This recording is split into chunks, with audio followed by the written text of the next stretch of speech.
Okay, good evening, everyone. I'd like to call to order the June 11th, 2015 meeting of the City of Bellingham Planning Commission. I'd like to ask everyone to silence electronic devices, laptops, cell phones, pagers, if you've still got one. And we'll get started. Heather, please call the roll. Ali Taishi. Here. Garrett O'Brien. Here. Tom Grinstead. Here. Jeff Brown. Here. Phyllis McKee. Here. Steve Crooks. Here. Cerise Noah. Here. Okay, thank you. So I appreciate everyone coming out. I know we're going to have a lot of public participation tonight. The primary purpose of our meeting is to discuss the UGA boundary and make a recommendation to council. Prior to that public hearing, we're going to have a public comment period. We have no minutes tonight, so we're just going to move straight into the public comment period. This is an opportunity for anyone to speak about anything other than the UGA boundary recommendation and the comp plan update. So if you want to talk about anything else, you have 3 minutes. You can come down, state your name at the mic, and let us know what you think. Is there anyone here who would like to speak about anything other than the UGA boundary recommendation? Okay. So seeing no one, we will close the public comment period and not have a public comment tonight. And with that, I think we're going to move into our public hearing. And so, again, this is a meeting to discuss the UGA boundary and make a recommendation. I think, Greg, you're going to take us away with a staff presentation. And just so everyone understands the structure, after the staff presentation, we're going to give the planning commissioners an opportunity to ask staff just clarifying type questions. If you have questions, not discussion, but just questions about the presentation, and we'll go through that, and then we'll move into the public comment, and I'll talk a little bit more about that before we start, and then we'll move into staff response to public comment, and then the commission discussion. So that's how things are going to play out. And Greg, please go ahead. Thank you. Good evening, everyone. I'm Greg Ockett from the Planning and Community Development Department. With me tonight are Lisa Poole at the table, Lisa Poole, Chris Behe, Planning Director Rick Sepler, and then Moshe Quinn from our department is over on the wall, and Brent Baldwin from Public Works. Can someone hit the lights for me? There we go. As you stated, Ali, tonight's objective is to formalize the Planning Commission's recommendation on population and employment projections and UGA boundaries. We're hoping that that's what happens tonight. If you feel like you need more time, we can schedule an additional meeting. That's always an option. We don't want you to feel rushed, and we know that you've gotten a lot of comments in the last few days. Once the Planning Commission finishes their review and makes their recommendation, it goes to the City Council. The Council will hold a public hearing and likely a series of work sessions, and then they will make a recommendation to the county, and the county will begin their review process. Just a little background, sort of how we got here and where we are. Back in 2012, we all got together and agreed to work on this together, work on updating the comp plans and the UGA boundaries together. We hired Burke Consulting to do some work for us, including some background research, give us 20-year population and employment growth projections, and allocate those projections to the various urban growth areas, and also do some environmental analysis. Just as a reminder, the county is the final decision maker on all of these issues, so the county allocates the population to the various jurisdictions, and they also make the final decision on UGA boundaries. We just make a recommendation. A little more background. Back in 2013, when we first started this process, remember that we, all of us got together and adopted preliminary growth forecasts to use for planning purposes. So back in 2013, we went through a process where the Planning Commission, the City Council, and then the County Council looked at the work that Burke had done and selected some preliminary population and employment growth forecasts. We used those forecasts to do some of the planning work that you'll see tonight and that we've been explaining to you over the last 4 meetings. At that time, the Planning Commission recommended the high growth forecast for both population and employment. The City Council agreed and forwarded that recommendation onto the County Council, and the County Council adopted those recommendations in the interjurisdictional resolution. Again, those were preliminary numbers, and so now we're in the process of looking at what should be the final numbers that we use. We also worked with the county to look at our existing land supply, and we did a study called a land capacity analysis, and that looks at how much development can be accommodated on your existing land supply given your existing zoning, giving existing development patterns, looking at environmental constraints and so forth. The county and all the cities use the same basic methodology to figure out how much developable land they have and therefore how much additional population and jobs they could accommodate.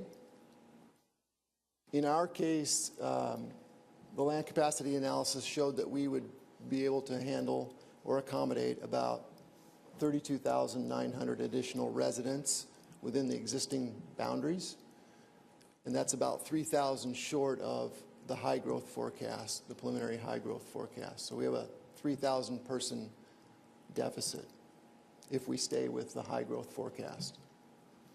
Two primary ways to accommodate growth, up zones and UGA expansion. Those are two options for dealing with that 3,000 deficit if we decide to stay with the high population growth forecast.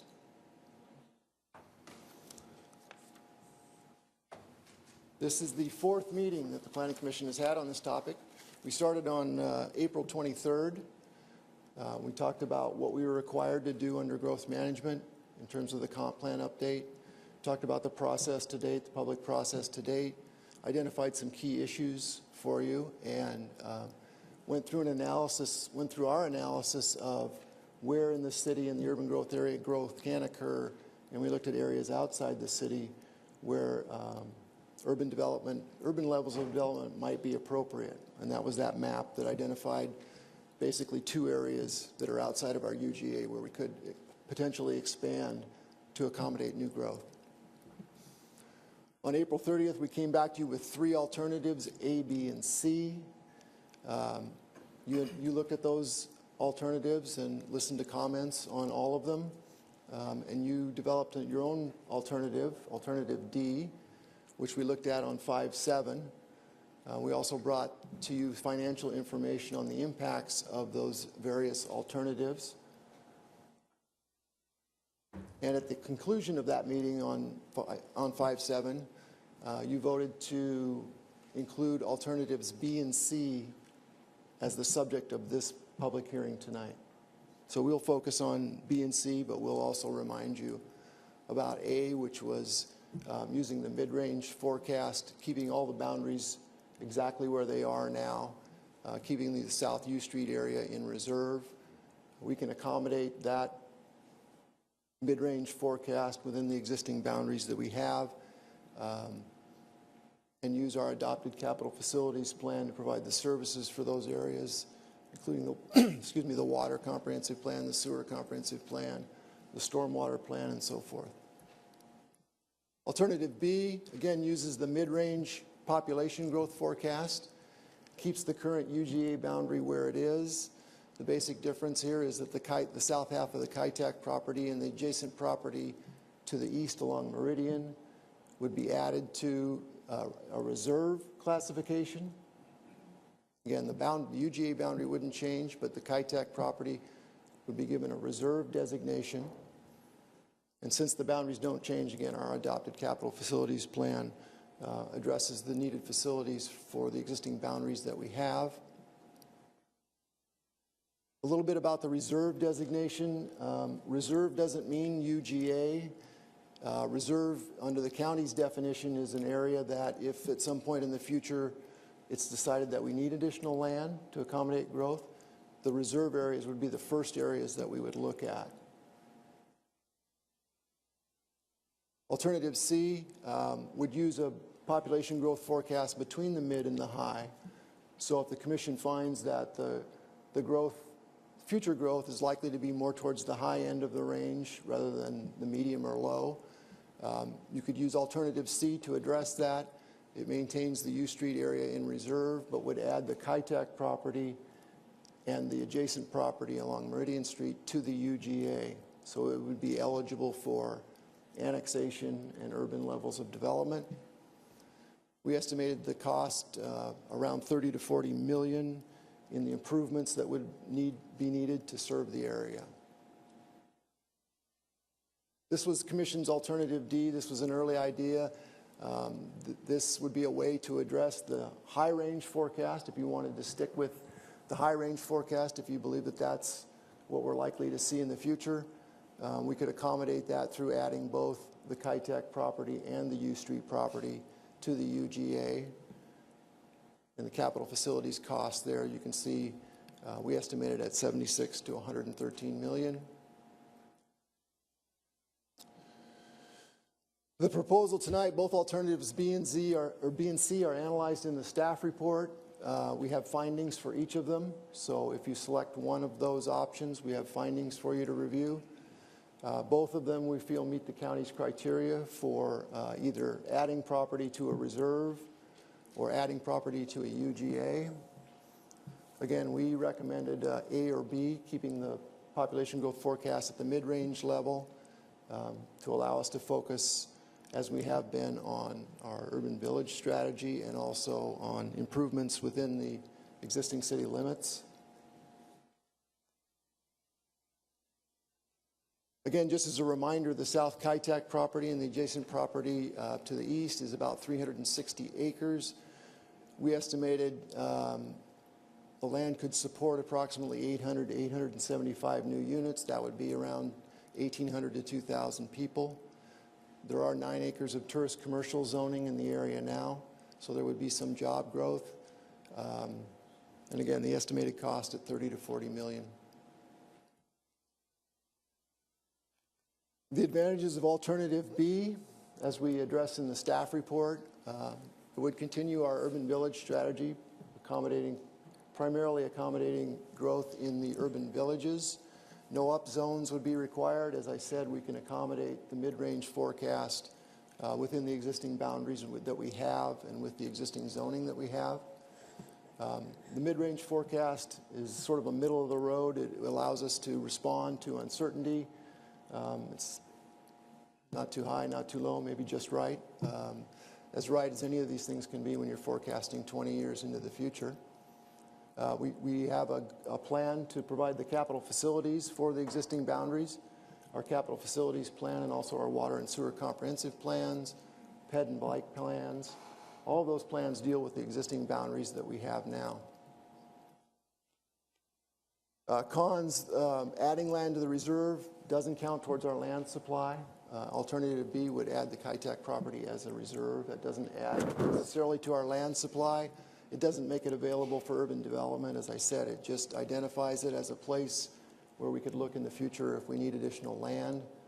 And there's no guarantee, obviously, that the reserves would be added to the UGA.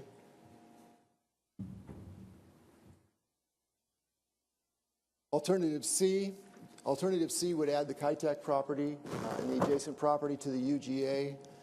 This is, as we identified in our analysis, the best opportunity to add land to the UGA now at the least cost. And it's the best option if you believe that additional land is needed for single-family housing. This is the best area that we identified that would be appropriate for that. There are costs associated with providing the services to the property. We identified those for you. There are also existing deficiencies in that part of the city that could help be addressed by development of the Kitech property. Again, there's no guarantee that the units that would be constructed on this property would be affordable, and expansion may not be representative of the community's vision for compact urban growth as is identified in our current comp plan. We've heard lots of public comments, and I think Rick is going to take you through the rest of the presentation, and you're going to get to hear more tonight. Thank you, Greg. We have received voluminous copies of comments, both testimony provided by the public through electronic means at past meetings and tonight. I should note for members of the public that are present is everything that has been provided to us to date from the inception of the process is part of the public record. So it's not necessary to repeat materials that have been submitted tonight, submitted previously tonight, as they are already included in the record itself as we go forward.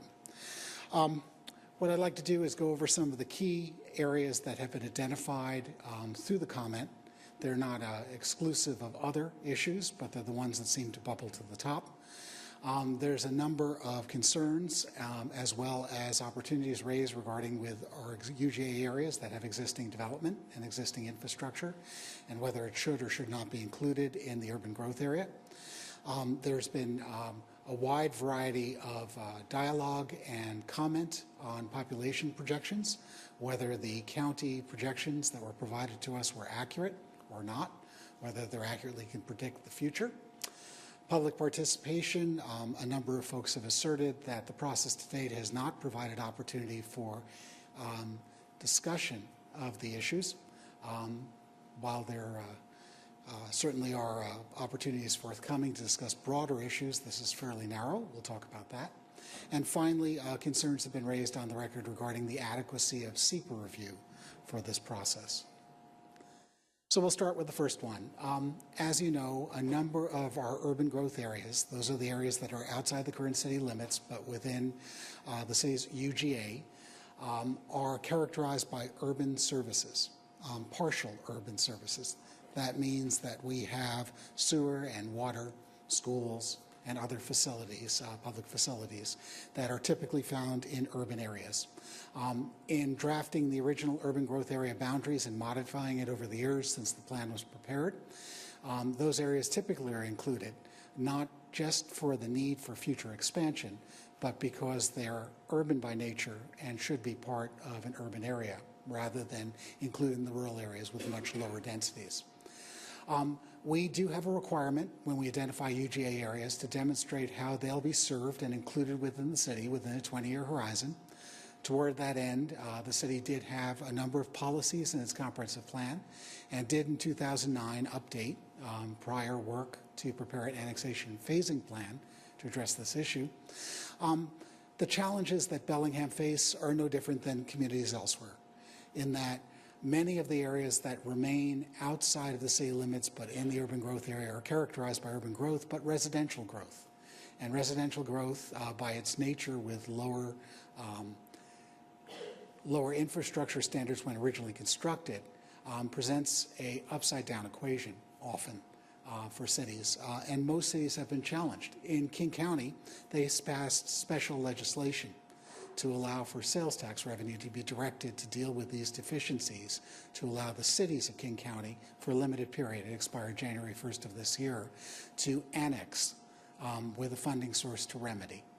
And the argument behind that is that the city and the counties created the circumstance by extending services outside of the boundary, have some responsibility in it, shouldn't be borne entirely by the property owners or new development, and rightly so find a fair way of dealing with it. That was one solution that had been positive previously, and we would look for other solutions in the long term for whatever remains in the urban growth area but outside the city limits. In addition, successful annexations have occurred where annexation areas partner with the cities they're seeking to become part of and tax themselves, not for all of the infrastructure, but for a portion of the infrastructure that they agree is needed to serve their end. Typically that comes out to be road improvements, pedestrian improvements, fire flow when there's inadequacy of that, because there's direct benefit to the property owners who are pre-existing there. As you know, if an area came in, there's no way of, after the fact, addressing prior development. All of the costs are spread throughout the city itself as a whole. So all current residents would assume portions of addressing those deficiencies. There is a provision that was recently adopted that allows for tax revenues to be more adroitly forwarded to the city. That helps cash flow. That's one where in the past there's been a number of period of months, often of years, where it's elapsed where we haven't gotten it straight with counties on where that funding would go. In terms of the low and high population projections, there are arguments that support both the low and high forecast. The key arguments we've heard reviewing the materials that have been submitted and your prior testimony before you is that the future growth will be less than the mid-range, or certainly less than the high, and might even be less than the low projected by the county's consultant, and that limiting growth would protect quality of life and the environment. There are a number of comments that deal with the long-term addiction of communities to growth as a way of sustaining economic development, and wonder if that paradigm should be changed. Those who argue equally for high forecast talk about their look regionally for the future growth rate of this portion of Washington State, and acknowledge that the UJ expansion would provide additional areas for single-family housing, which has been identified in our comprehensive plan as being a significant need. As far as the mid-range population, as you know, that was staff's recommendation. We've been informed that it most closely reflects what has occurred over the past 24 years. The county's consultant has told us, and our consultant, I guess, that it would best reflect historical growth. What I can say is reasonable points have been raised that challenge that. But we do have unique occurrences in the sense that we have recent permit activity and growth forecasts from nearby metros that don't parallel the projections for flat growth. We've seen a significant increase in permit activity and the type of permits, which seems to be sustainable over the last 2 to 3 quarters. And that trend would be inconsistent with a more gradual increase or a decline. We've been told it represents the least risk. We do believe, however, that it gives us great flexibility in that the UGA would not need to be expanded at this point, and that we have done the planning for the areas that are contained within it. As far as public participation, the city has adopted a public participation plan. There have been a number of opportunities that have been provided for community members. I would suggest that the depth of the record and the fact that all of the issues raised regarding these 2 items before you tonight, the issues involving the urban growth area boundary, a recommendation to the county through the city council ultimately, and the population numbers have been most thoroughly vetted by the public. There have been a number of meetings in front of this body. There have been meetings between staff and proponents of different points of view. There's been testimony that's been brought forward, and we think that it will pass muster from any critical look on public participation. Now, I will agree that as we move past this issue, and I do believe there will be a time where we'll move past this issue, one way or the other, we'll be getting into a policy basis, and the policy basis does engender the need to have more discussion, more interaction, a different format. Those who advocate for more dialogue in many ways are advocating for a chance to debate the merits of their point of view as compared to other presentations.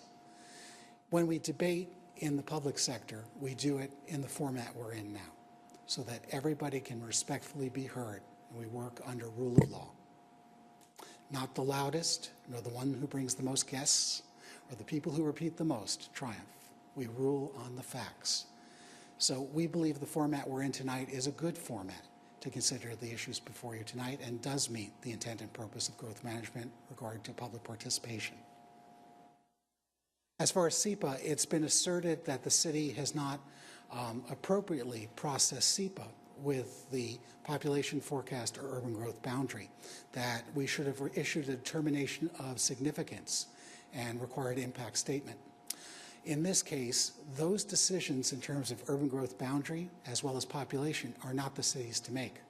The city merely makes a recommendation to the county.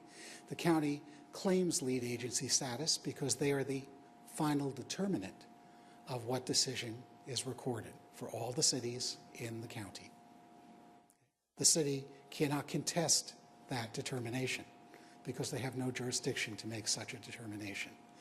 As such, we rely on the county to take the lead in terms of environmental review on this issue. Now, as we move forward, if the city countenances changing plan, not going with, for example, an example that would preserve existing land uses, altering land uses, introducing new policies, those would be subject to the city's own review under SEPA. We need to get a proposal together so we could assess it. At this point, no policy base has been assembled that would warrant review at this time. And there is, within the solution set, a chance that you might very well have the existing zoning and the existing policies maintained, in which case review is fairly limited. There is also a chance you might, after public discussion, consideration before this body and council, have a broader set of parameters to evaluate, in which case other means of doing environmental review would be warranted. So somewhat premature to come to a conclusion on the process as of yet, but it is something we will have to address certainly before any public hearings are taken on subsequent actions. As mentioned before, staff has a preference for alternative A or B, largely for the matters that were outlined before you today. Alternative C is also defensible based on the information that's been provided to us, in that it does adopt a position between the mid and high range as provided by Brook Consulting. It includes conditions as listed in draft findings. Should the Planning Commission, after consideration of public comment and your discussion, consider alternative C, we have included a draft condition. And the reason for that is we think it's prudent to figure out a roadmap that would ensure that when an application came forward for annexation, we would have a reasonable plan on how to accommodate pre-existing deficiencies as well as additional improvements that would be warranted. Proponents for new development typically pay their fair share and provide improvements for their frontage and to support their development. However, pre-existing deficiencies, the absence, for example, of a sidewalk, lack of fire flow, are borne broadly. If the area came into the city, the entire city would be responsible. As such, we'd like to find a plan that might find a way of relieving some of that expense and proceed to have that developed before an annexation request would be countenanced. The Planning Commission might be aware that in the past, annexation requests have come in and have stalled because of the cost. And although we do have the annexation phasing plan, its detail is fairly coarse, and it doesn't talk within an area of specific sequence of events of what's essential that needs to go in immediately and its cost, and how that would be funded, and what could be phased in over time to lessen the strain fiscally. Staff would be happy to answer any questions you have now, clarifying questions on the presentation itself. Additionally, we would like to reserve the opportunity to respond after public comment. Largely, we want to make sure we correct any procedural issues that have been brought to your attention, at least address the concerns that were raised, and hopefully we can correct them. And certainly, my colleagues and I are available to answer any questions you might have. Thank you. Thank you, Rick. Thank you, Greg, for the presentation. So if there's any clarifying or questions of that kind of nature by the commission at this time, we could ask staff. Definitely will provide the opportunity for staff to respond to public comment as you see fit. And so let's ask the commission members if there's any questions at this time. Jeff, and then maybe Cerise. Yeah. I promise there's a question in here somewhere. I'll get to it. But, you know, as you can see from the public comment we've got, we're definitely being whipsawed with a lot of arguments and counter-arguments and counter-arguments over a population number. And one of the things that concerns me, and I'd like some clarification on, is it just seems to me like the comp plan is an opportunity to have a discussion about sort of what the touch and feel of the city is going to be like. And you know, are we going to have denser areas in the core? Or are we going to have a primarily single-family development? And that's the major area growth. Or is Bellingham going to be the cultural economic center of Whatcom County? Or should we shove off that to Ferndale and Linden? There's a lot of details, and the thing that I'm uncomfortable about is once we have that discussion and the community has a discussion about that touch and feel, then we can go back and figure out how many people can be absorbed into that and under what circumstances. So partly this seems like we're completely backwards and we're being asked to set a number in stone or to recommend a number for council to set in stone before we've even had the conversation about what kind of city we want to be for this next planning period. So I guess my question is, do we have to pick a number? If we do pick a number, at what point do we go back and revisit it once the implications of what that, how that number interfaces with what kind of community we want and that number gets reset again, and we have this conversation all over again. So I'm dealing with the chicken and egg thing and feeling like, to some extent, the selection of a number is a bit arbitrary, and it's just the start of a conversation about what we want to do with the comp plan, and we're going to have to be right back here later. And I'd rather punt it if I can and have the community discussion about what Bellingham is, and then pick the number that we can absorb to meet that vision.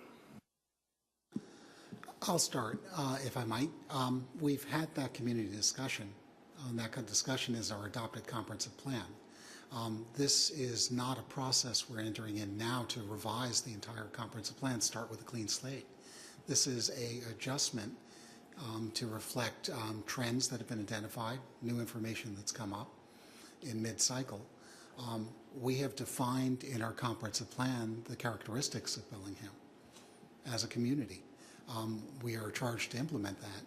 The change before you is a fine-tuning of numbers and an assessment whether the zoning approach, which is established right now, is adequate to accommodate the growth that could potentially come. And if not, you have to look a little further afield. So in a sense, not a rewrite, character has been identified. Working within that, how do you fine-tune it? How do you address it? And again, there could be an outcome with where there's population growth that exceeds our capacity significantly, and we need to look outside our urban growth area, and those are some of the options that were provided when one goes to medium and high. As far as the frequency of addressing it, I'm going to turn to Greg to talk about the annual process. Yeah, so the county has an annual process to amend their comp plan just like we do. In terms of, selecting a number now, we've been asked by the county to select a number. If we don't recommend something, they're going to assign something to us at this point. It's just the way the process works. We have to have a starting point to do the planning work. And so, yeah, I think it's pretty clear we have to pick a number at this point. Well, I guess that's my question, is whether it's getting really carved in stone or not. And to address Rick's comments, I'm not suggesting that we would attempt to write the comp plan from scratch, but lurking under the surface in a lot of these comments are some very different attitudes about what Bellingham should be and what people think it might be. And so I don't know what scope of public discussion on what that vision will be and how it's supported by the new revision of the comp plan. I don't know how much of that we get to talk about. I'm hoping that is front and center, because I certainly see that as being a major driver of some discussions here. And it has everything to do with infill and density and urban villages versus cul-de-sac residential developments on the edge of town. That's all part of this conversation that I'm getting this thread through the comments. And I'm just stuck trying to figure out, how much time do we spend playing with picking a number that to me seems pretty arbitrary. But that was an opinion and a question, just because before we got into too much, I just wanted to try to figure out how much of this we need to solve in the next 3 hours or 4 hours or 5 hours. So I'll leave it at that. Cerise? You mentioned something about partnerships, and I was curious to hear a little more about that, of what your thoughts were, how that looked. And At this point, a number of the urban growth areas have very little growth potential.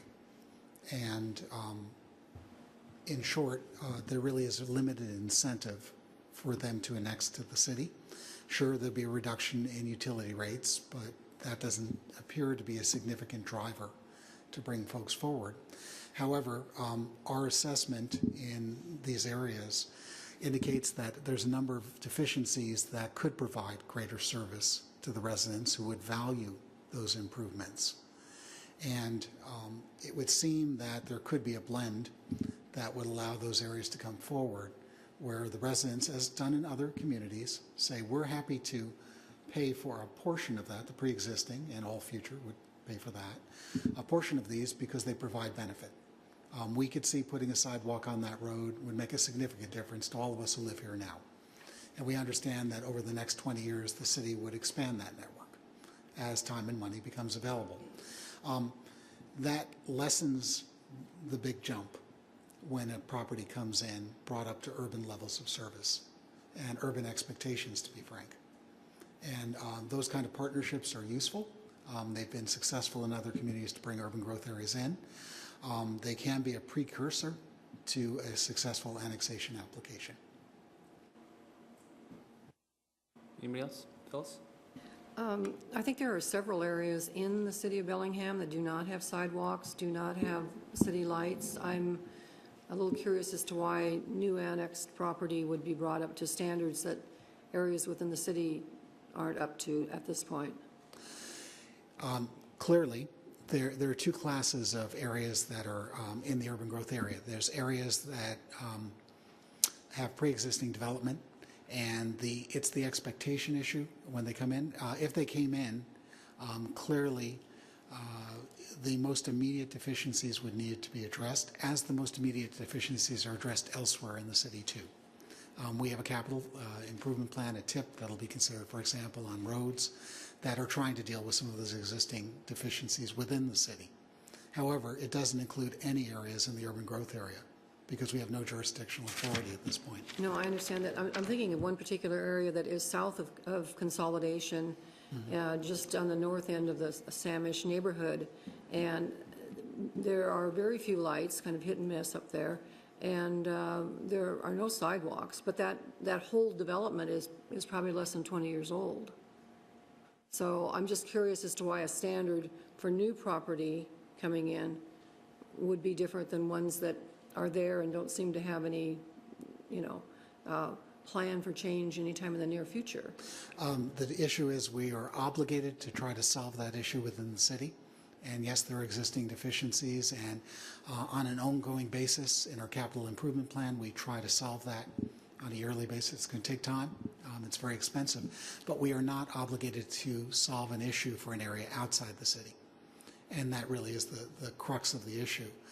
Bringing something in that just adds to the mounting deficiencies may not be in the public interest. One wants to find some way of trying to balance it or reducing some of those liabilities. Thank you. Steve? The staff has provided us with some great material, of which are findings of fact, conclusions, and recommendations for Alternative B and Alternative C. If this body tonight decides on another alternative, would the lack of these facts, findings, and recommendations have anything to do with us voting and passing a motion tonight? If I might respond, no. If you choose to, if you believe you have a solution that is not quite precisely matching the findings, you can direct staff to prepare findings to match your discussion, to include the points you raise in your discussion that support it. You can delegate to your chair the ability to sign those findings, and they can be forwarded on. They don't, by need, have to be produced and approved tonight. You can delegate that authority to your chair. So we could vote tonight on a recommendation and then draft the findings effectively after the fact? You could. We would clarify the intent, so we prepare findings that match the record, and your key adapt those prior findings. Findings of fact, some of those will not change. Some conclusions might. We may have to add additional facts. We would do that. You would delegate your chair to review them to make sure it's accurate with your discussion, and then we would forward those on to the City Council. Thank you. The other way that we've done that, when that occurs, is that we can, I would work with the chair to draft the findings, and then we can send them out to all of you, give you a week or so to review them to make sure they accurately reflect your discussion and your findings. And then the chair can sign them at that point. So there are two methods, really. You can delegate to the chair to work with staff to get the findings done, or you can ask to see them and review them before they get signed. That's great. Garrett? I think there's two major assumptions that really affect the adequacy of our land supply to accommodate either the low range or the high range, and I was hoping staff could respond. The first is just the assumption that 75% of people are going to want to live, of new residents are going to want to live in multifamily housing. And the second, and probably more important, is given Bellingham's history of accepting development within the city, how realistic is it to assume that these levels of density are going to be met in the undeveloped land supply? Fairhaven Highlands would be an example. Do you Pattern mean, trails. you mean not accepting Not development? accepting, yeah. Well, I mean, have you had those discussions? How realistic is that assumption? First off, the land supply, the land capacity analysis, and Chris can give you the details, but it factors in things like city purchasing property, so that Fairhaven Highlands is not in the land capacity analysis as accommodating any growth. Patent Trails is in there accommodating whatever the zoning allows. So that's the way the capacity is determined by the zoning and by as much as we know about the various properties and environmental constraints and so forth. So it's as good as we can make it at this point, not knowing what's going to happen in the future. And we adjust it, and we've made some adjustments to it, and we've recommended some adjustments to it that the county has accepted. With respect to the mix, I mean, that's a policy question, right? What should the mix of single family versus multifamily be? That's ultimately a policy question that you and the city council will get to decide. If everything develops sort of the way it's planned now under the current comp plan, the mix of single family to multifamily, I don't even remember the exact numbers, but it changes by about 6%, I think. Isn't that right, Chris? So it's not a huge change, but it does change the ratio more towards multifamily. And that's a policy decision that ultimately we have to make. Well, I think this kind of goes back to Jeff's point. I don't know that that's a policy decision. I think it's a preference decision, and I think it's important to recognize, you know, what the market wants and what people have indicated that they want, the housing forms that they want. As far as evaluating the land supply, I don't think, although you can't necessarily quantify past actions, I don't think that you can outright ignore them. I mean, that's a reality of the community that we live in. And I think some credence has to be paid to past actions over the last 10, 15 years with regards to development within our city and within our UGA. If I could comment just for a minute on the land supply specifically, there's a detailed methodology that all the different cities and Bellingham included, and then the county for the rural areas went through. Looking at the raw numbers, if we included the highest allowed density for each of the zones throughout Bellingham, the 400 different sub-areas that we have in our zoning code, and then assumed the maximum use of that land, we actually have on paper a capacity for about 50,000 residents additionally beyond what we have today. The 30,000-ish, 32,000 number that we put out there is what we believe is the likely number, is based on all the reduction factors that went into that model, assuming things like in the URMX zones in the urban growth area, the 6 unit per acre average density, as opposed to the higher 10 or 12 unit densities that are allowed but require things like TDRs to be taken advantage of. Again, based on past performance. So we did look back and said, what have developers been building in the UGA under that zone that's been in place since 1997?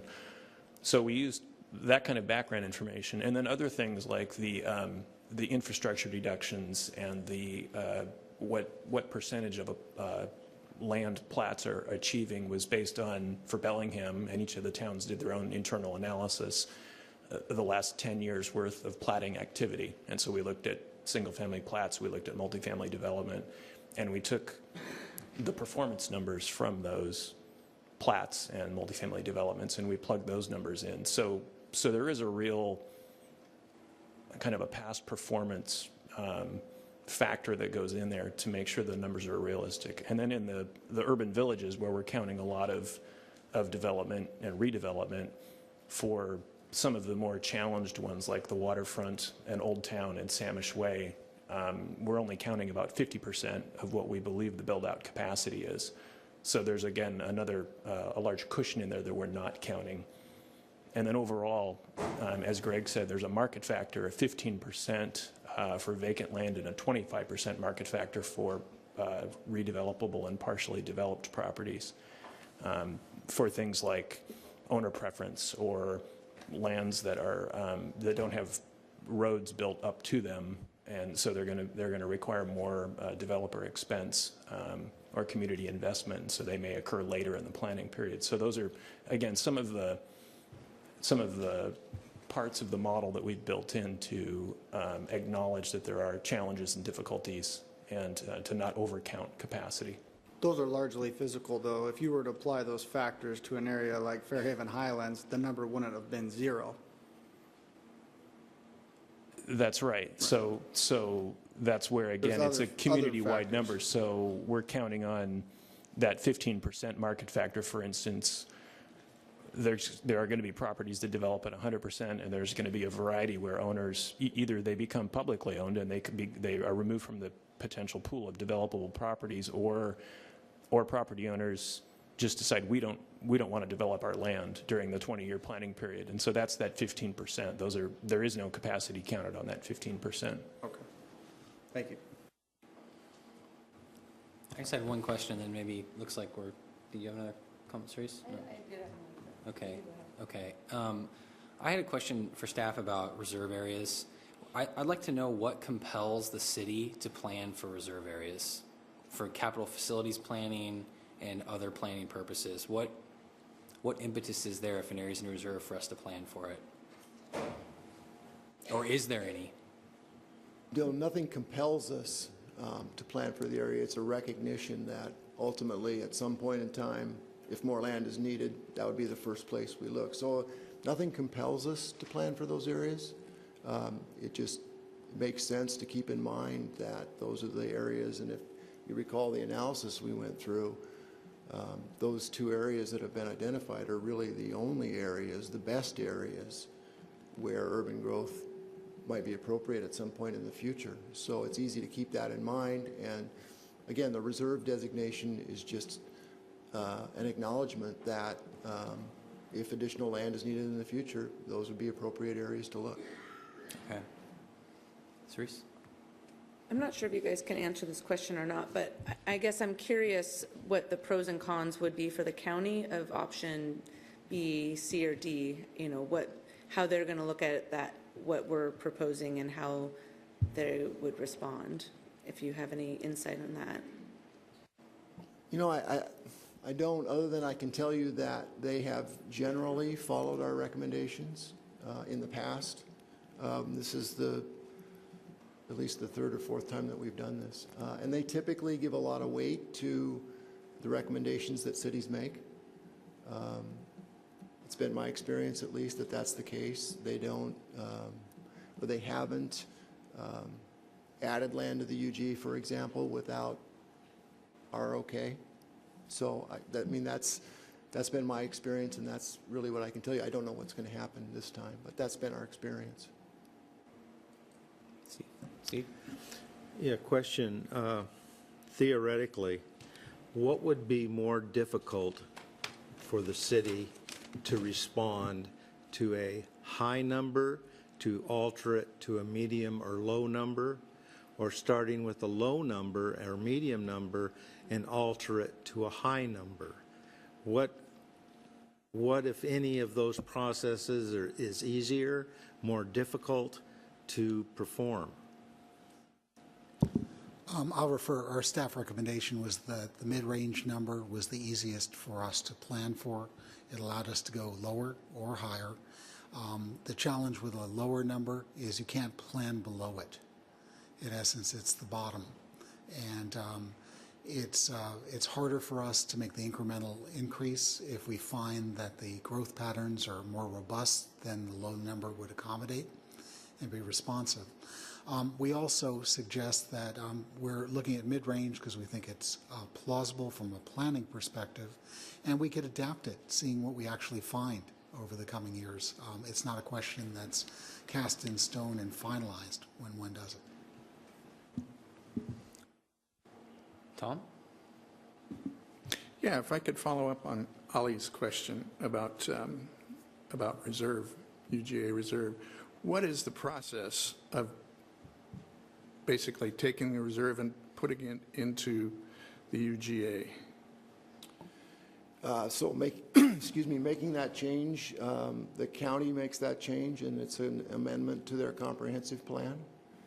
So whether it's done in the annual process or whether it's done as part of this 8-year review, it's the same process as amending their comp plan in any other way. So they would get a recommendation from the city, and then their planning commission would hold a hearing, their council would hold a hearing, and ultimately make the decision. So taking a really wild hypothetical, somebody figures out how to make oil fracking the loose coal underneath Bellingham. And all of a sudden we start having a population boom like Williston, North Dakota. And we need the areas that have been designated as reserve. We have to sit around and wait for county council to say those are in the UGAs now? Yes. What I can say is a review of growth management approved plans across the state will indicate that there's varying degree of planning for the urban growth areas and urban growth reserve if they're applicable. In some cases, it's more of a policy base. In some cases, they know largely the infrastructure that's needed and where it would go. One outcome, regardless of expansion or changes for those pre-existing areas in the UGA, it would seem prudent for us as a policy base to require a much more detailed analysis of planning and a strategy, whatever they are, so that we can move forward to ultimately ask the question of the residents for annexation and understand what the implications of the services would be. Okay. Are these clarifying type questions? I feel like we're broaching all of the topics that we want to talk about later. So I want to make sure that these are good topics, and I feel like your topic and the comments all you've made are things we're going to talk about. I don't want to cut you off, though, so why don't you go ahead, and then Cerise, you go ahead. I think it applies. So to flip that question around, though, if something is designated as an UGA, but the comp plan has specific triggers under which those conditions would need to be fulfilled before it came in, say, for example, there was an LID that resulted in be close to no net cost to the rest of the taxpayers, or maybe a certain population threshold. If you had those triggers in place in the comp plan and it went to council, council could do thumbs up or thumbs down on that particular UGA at any point during the planning period, and it wouldn't require the kind of review that Tom was talking about. But it's there, it's accessible, but it's a higher level of access given meeting certain conditions or triggers. And my understanding from our previous meetings was that is a feasible approach, not necessarily what staff recommends, but that could work. Is that still the case? Am we understanding that correctly? Yes, and the condition we prepared, should you go to C or D or whatever you choose, would be just that, to try to identify what the issues would be, figure out the warrants for it, understand beforehand, and then what we're trying to prevent is just you getting one gets a property included and applies for annexation, and it's negated because we haven't studied it through. So we need to have some bar you pass with solving the issue, and those could be triggers, or those could be standards. They could be developed. And council makes that decision at any point in the planning period when they has a petition and goes through a process, right? You have an opportunity in crafting your plan and updating the plan. The Planning Commission could recommend measures that would be logical and sequential that could be considered and countenanced concurrent with a annexation request to ensure these issues are addressed. Okay. Thank you, Jeff. Yeah, that was good. I just, when you guys gave your presentation, I'm just trying to wrap my head around that, and I don't have the dates I didn't get a chance to write them down, but in the past that the Planning Commission recommended the high population, City Council recommended the high population, and the county did, but the staff recommended mid. And so I'm just trying to look back to history and understand what your, besides cost, why you guys didn't take that, or how did you take that into consideration? If that makes sense. I'm not sure that I understand your question. So on your presentation, you guys mentioned that in the past, that the Planning Commission, City Council, and the County Council all recommended taking the high population, Yes. but the city took that mid-range, The staff recommended. the staff, for the past. And so I'm just trying to understand now, being here, was it cost, or was there, why you guys didn't take those recommendations? I'm just trying to wrap my brain around that. No, we did take those recommendations. We did start with the high growth forecast that we got from the county. That's the planning work that we've been doing.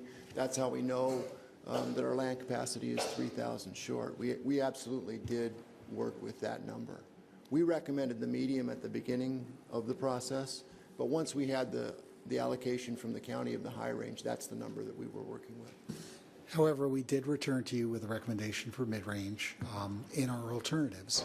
And the reason is that considering the compelling arguments raised by a number of parties, mid-range seemed to be the best path forward to forge a consensus, to try to balance character of the community, allow for reasoned growth. We thought that polarization is a wonderful thing for debate, but at the end we need to find something we could agree on. We think it is supportable and implementable. We think it has an added bonus of not requiring us to change our boundaries at this time, and it doesn't allow many of our adopted plans to remain. I think that's a really good question. Just a quick follow on that. Is it fair to say, and correct me if I'm wrong, that a significant factor is the cost of the options we have? It appears to me that if we take a higher number, we have two options. We absorb more growth in our urban areas, or we expand. And from reading the staff report, I see staff saying the segment of our population that opposes densification creates a problem for us to take that option, and looking at expansion has a lot of cost to it. So is it fair to say that those two factors, public opposition to infill and the cost of expansion, influence staff's decision to go with the medium versus the high? I would say, I think we presented this when we first came forward with a recommendation. Significant concern has been raised by a lot of community members regarding the character of their neighborhoods and changes that they don't think is appropriate to maintaining character. That's been seen over the last 3-4 years in terms of applications that have come before council for rezones or applications for projects, and significant concern and opposition. In many ways, although the comprehensive plan focuses growth on trying to look for infill, the practical aspect of it has been somewhat limited. It is fair to say that expanding in areas that have not been previously developed don't have a constituency, typically a large constituency in opposition, though I'm sure there are people who live in rural areas who are less inclined to be in the city. But you are right. It is either you increase density or you expand if you have a higher number. Okay, thank you. Okay, Phyllis? I think with that said, it would seem logical to me that bringing in both Kitech and the South U Street into the UGA at this time, because there's still the step that they would have to be annexed. And I'm looking at Kitech, and it doesn't have a neighborhood that has already a developed personality that people are going to be overly concerned about. And so I think there's a potential for greater creativity relative to density, mitigation of any other kind of factors that they would have to take into that is, with a blank sheet of paper, there's a lot of potential with that particular property that would not be available with any infill. And infill doesn't seem to be a very popular thing right now. Now, the one thing I found out about the South U Street, which I was not aware of before, I was aware, yes, it had been in the UGA and then was taken out, and now we're looking at, does it go back in again? But I was very interested to discover how many projects were caught somewhat midstream, and they had invested a great deal of money in development and planning, and then it was taken out of the UGA, and those, from what I can understand, and I could be, corrected, they're just hanging in limbo right now. And my concern is we don't want to send a message out there that things are unpredictable for somebody to come in and invest their time and their money into development in the city, and they're playing under certain rules, and the rules are changed on them because of the lag time for executing that project. And for those reasons and numerous others, I would look at both South U Street and Kitech coming in and as maybe a back door as to what numbers that would provide us. Rather than looking at the number first and then which plan it is, look at the plan, which looks more like D, but is that making us take a high number? If I could interject before you respond, I feel like that's a comment that we should address after the public comment period. I don't know if that's a clarifying question that we need to talk about now. I appreciate that thought, and I want to discuss that further, but I think that I just feel like that discussion needs to happen as a part of our broader discussion, not right now. So if you're okay with that, I'd ask that staff not respond unless you have some very particular Well, I was just saying, response. I think it would be best to respond after hearing community members' I concerns, agree. though. I think it is good that that issue is raised because folks might comment on it. Yeah, that's why. I think there might be comments related to that. So I'd like to hear what the public has to say, and then we can come back to that topic, potentially. Well, I think we will come back to Yeah, that. is that okay, though? Yeah, okay. So with that, is there anything else that's really, I know it's hard for us not to get into the weeds, but I think we should take public comment. So with that, I'd like to open the public comment part of the hearing. We're going to have a lot of speakers. We've had a lot of opportunity to hear from you, and we really appreciate that. I know that every single one of us listens intently to the public comment that's oral. I can speak for myself in saying that I've read every single comment that's come in, even the comments that were received today, which are difficult to get to. But I think this body has made a great effort to try and absorb the multitude of comment that we've received. And so with that, we're going to provide more time than we would at a work session where we give people 3 minutes. We're going to give people 4 minutes to speak tonight. I'd ask that people respect that timeline. Because there's going to be a lot of speakers. We've got almost 20 people signed up already, and I'm sure there's people who haven't. I'm going to be running a clock, and I'll try and give you a warning at 30 seconds. So please try and note that, and then move forward. And at 30 seconds, it's not an opportunity to start another line of thought that might carry you on for 2 minutes. It's an opportunity to wrap up your thoughts that you're making. So I would appreciate that, and I would also state that we, like, as Rick stated, we've reviewed a lot of comment, and I think we would all appreciate new ideas and new comments. You can say whatever you want, but we're going to absorb. We've absorbed a lot of the comments so far. So if you have new thoughts to add, it would be really valuable to us. So with that, I'd like to get started.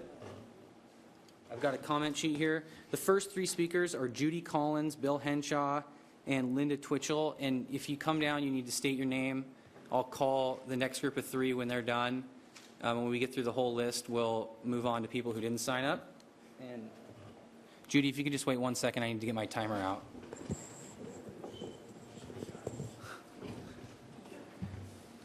And please remember to state your name and address for the record. Hi, Thank you.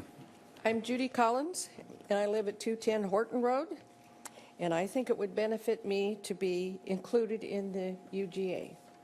And I've written you many letters, and hopefully you're familiar with where I am, and thank you. Thank you, Judy.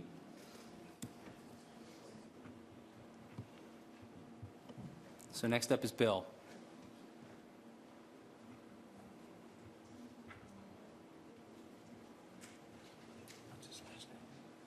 Bill Henshaw, sorry. Yeah.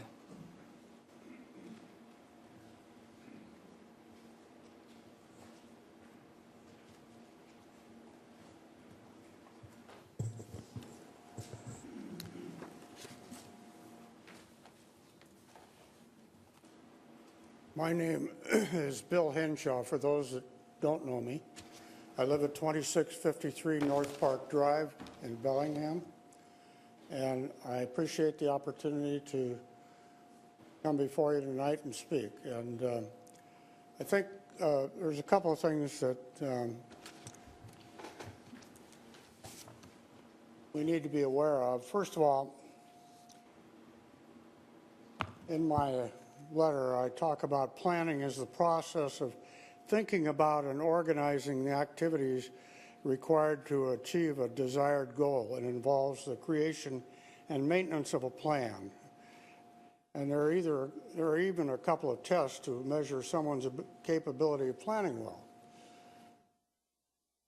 The Growth Management Act was established a number of years ago. There are 13 goals.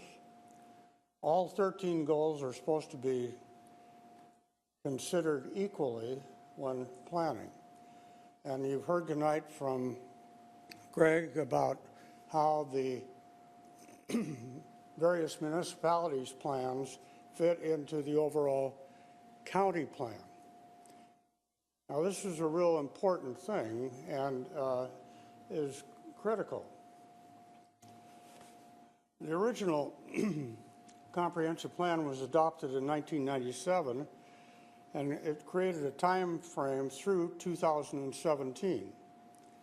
And under RCW 36.70A.130, comprehensive plans, review procedures and schedules, amendments, so forth. 1A, each comprehensive land use plan and development regulations shall be subject to continuing review by the county or city that adopted them.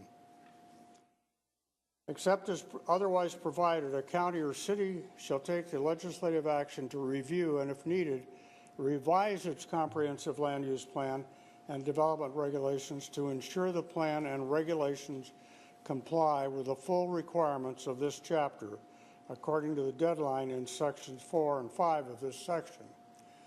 Now, the reason that's important is because over the years, and in all due respect to the city staff here and so forth, because it's not a single person, it's the entire city, has been remiss in terms of keeping up with the comprehensive plan, making the changes as were needed, and proceeding forward. And it's been particularly evident in the area of infrastructure. I call your attention to just a couple of things that have been on the books over the last few years.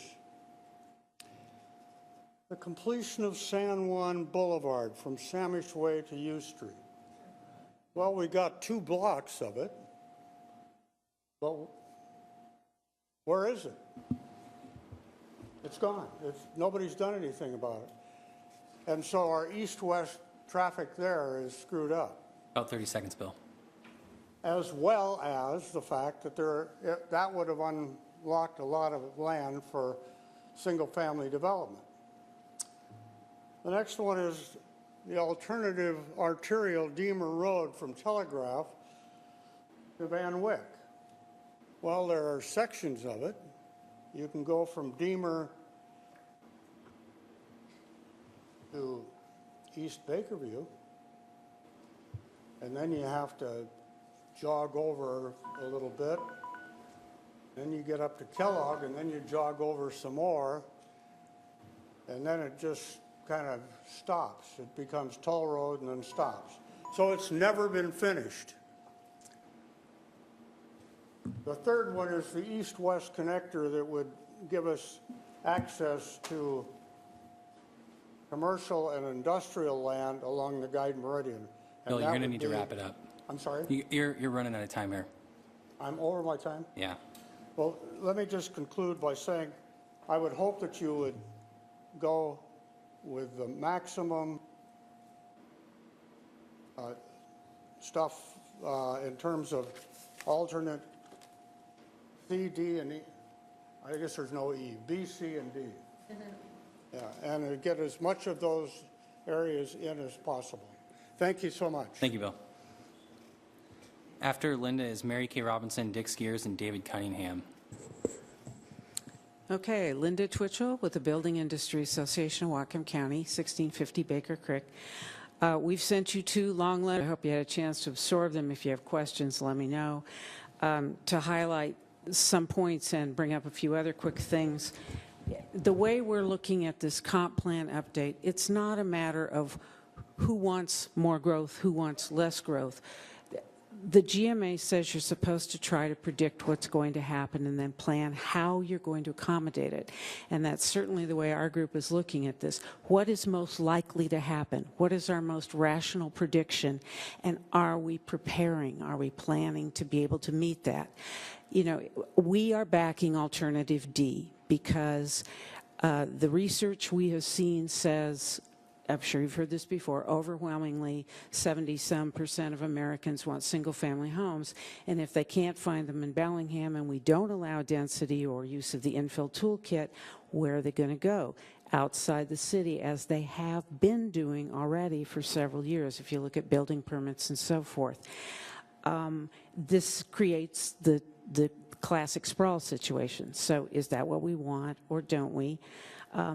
If we get a rational prediction on the number of people coming here, how can we best plan so that we don't have existing deficiencies to look at down the road?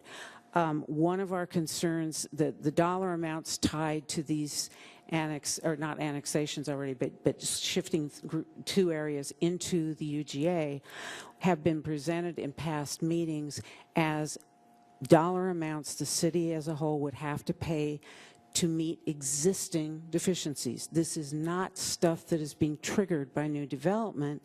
This is problems we already have, like some of the road situations Bill mentioned. I handed out earlier beautiful color 4-page printout on the current transportation improvement plan that the City Council will vote on Monday. Take a look at it. There's nothing in there for this area. If we have $113 million worth of existing deficiencies, situations folks in the Samish neighborhood and so forth are already having to deal with, I'm surprised that there's nothing in the tip to help resolve that. And pushing that down the road again is, in my mind, only going to create additional problems. So, you know, if we got problems, let's figure a way to deal with them, and Rick had some good suggestions on that. But let's understand, too, please, everybody, that developers, and thereby we mean the people who buy homes, home buyers, are the ones who already pay for road construction, sewer and water line construction, et cetera, in this city. One good example is Barclay Boulevard. That was not built by the city. That was built by developers, basically by the people living up beyond Barclay Hagan. That's the type of thing we're pointing out. Some of this is already being done. It's not rich developers, you know, getting a handout from the city in this case. Okay, we do hope you take Alternative D because we think it provides opportunity. It doesn't mean you have to annex these areas, but it opens the door. The question was, what happens if you have to go back and do it later? Look at what you're doing now. You would have to, I presume, correct me if I'm wrong, we'd have to go through this process with the Planning Commission and the City Council to consider this. First, you'd have to docket it. That takes a year almost. Then you'd have to go through that. Then you'd have to do the same thing with the county, docket it, and a year down the road reconsider. So we are, let me throw in once again, we hope you do consider applying the infill toolkit to all residential areas, because the truth of the matter is, if you want Bellingham to remain the urban center, somehow we've got to accommodate more folks. And the market research we're looking at by the realtors, by the NAHB, those are organizations that are involved in building and selling both multifamily and single-family homes. That research, I hear the button, that research was produced to try and show people, here's what you build. If you want to get something, people will buy. It was not intended to direct America to build single-family homes. But anyway. One other thing to note, if you drop the population numbers, you're also dropping your employment numbers. Those numbers have to be reassigned. And one last comment, the reaction from the county in 2013 when we presented The city presented its high, and I remind you that high is part of the OFM mid-range projection. The high, medium, low we're talking about is Burke, not OFM. When that was presented to County Council, Ken Mann gave us all the eye and said, okay, we'll give you the high figure, but you need to show us in practical terms how you're going to be able to accommodate that. Thanks, Thank Linda. Not to pick on you, but this is a situation when we get close to the finish, we need to wrap up our comments, not start a new idea. Please. Okay. Good evening, Mary Kay Robinson. I'm a realtor with Windermere, and I live at 3262 Spyglass Drive in Bellingham. Any realtor will tell you right now that it's a seller's market. There are multiple offers on homes selling for over list price, and my most recent listing had 5 offers. Prices are going up. What drives prices? It's supply and demand. If there's less supply and people still want to buy, prices go up. That's Economics 101. That's great news for us current homeowners and sellers, but what about buyers today? What about buyers tomorrow? What about affordability? And what does this say about our community? Speaking to Mr. Brown's comment earlier. Urban villages are one idea to accommodate growth, but it is not the panacea to accommodate that growth. Surveys show that the overwhelming majority of people want a single-family home. With only 25 to 33% of Bellingham's remaining developable land zoned single-family, people will look elsewhere to find that piece of the American dream. Our unwillingness to accommodate that growth, which is required, of course, by the Growth Management Act, is why the population growth has exceeded targets in the county, which Linda had mentioned earlier, and why it's been so difficult to find affordable single-family housing in Bellingham. Saying that the majority of people will want high-density housing when that's all that is available and affordable is a circular argument. It's like having a grocery store that sells only broccoli and has a couple of bunches of grapes and then proclaim that, well, gee, we have a higher proportion of broccoli sales versus grapes, therefore everybody wants broccoli. It's a circular argument. When households have kids, they want a home. They want a yard. They want the dog to go outside. They want to throw the ball around. They're looking for that specific lifestyle. And one way or another, they're going to find it, whether it's in Bellingham or it's in Ferndale, Linden, out where in the county. The planning director stated 2 months ago that infill urban villages and densification will not accommodate growth as accepted in the interjurisdiction resolution. The only growth option then is to live up to the agreement that we as a community agreed to go with, and that's option D.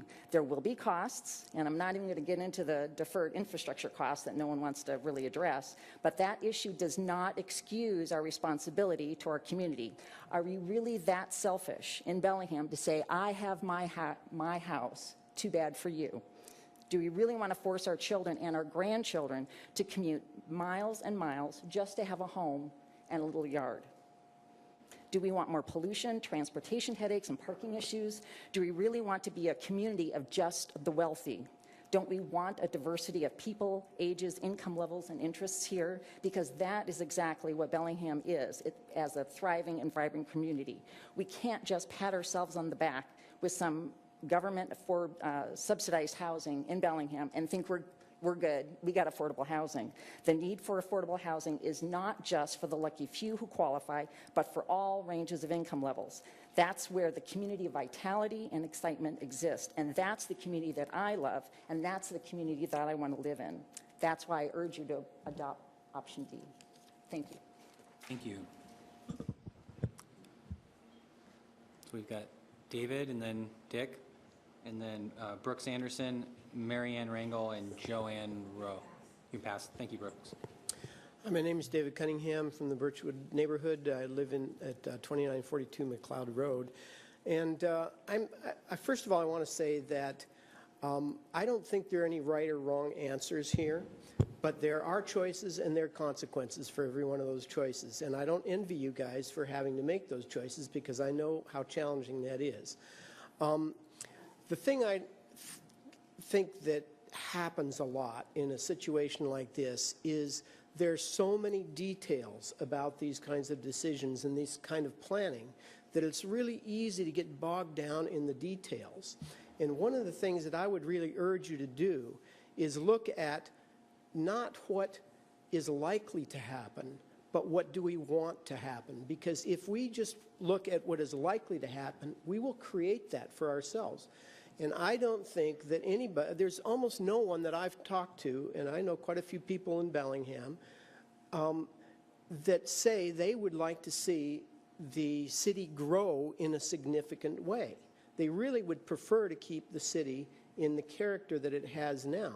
In fact, most of the people, I think, feel that in the last decade or so, the city has changed in a way that's not particularly pretty sometimes. So I would like to see you guys in the process of making this choice to look at what is it that you think that, because you basically are the representatives of the community here, not the representatives for the developers or real estate interests. You're the representatives for real estate interests, developers, and the people that live in the community. And unfortunately, most of us that live in the community don't have hired staff to come in and speak at meetings, et cetera. So I feel like it's really important for you to put extra emphasis on what are the members of the community that don't get a chance to come out to every meeting and speak. What do they want? So what I would like to see is the emphasis put on what do we want the community to look like, and how do we create that in the process of making comprehensive plans. And the details need to be filled in, but they all need to be pointed toward the idea of the community that we would like to have 20 years from now. And I don't personally think that the high number is going to create a community that most of us would want to live in 20 years from now. Thank you. Thank you. Hello, my name is Dick Skiers at 472 South State Street. I'd like to thank the Planning Commission members for the time you put in on this. So, please remove the reserve designation from South U Street. This was done suddenly. We had no idea it was happening.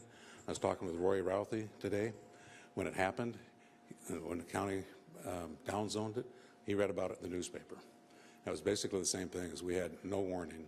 And like Mrs. McKee mentioned, we had a plat ready to submit at the time that happened, and there was no warning.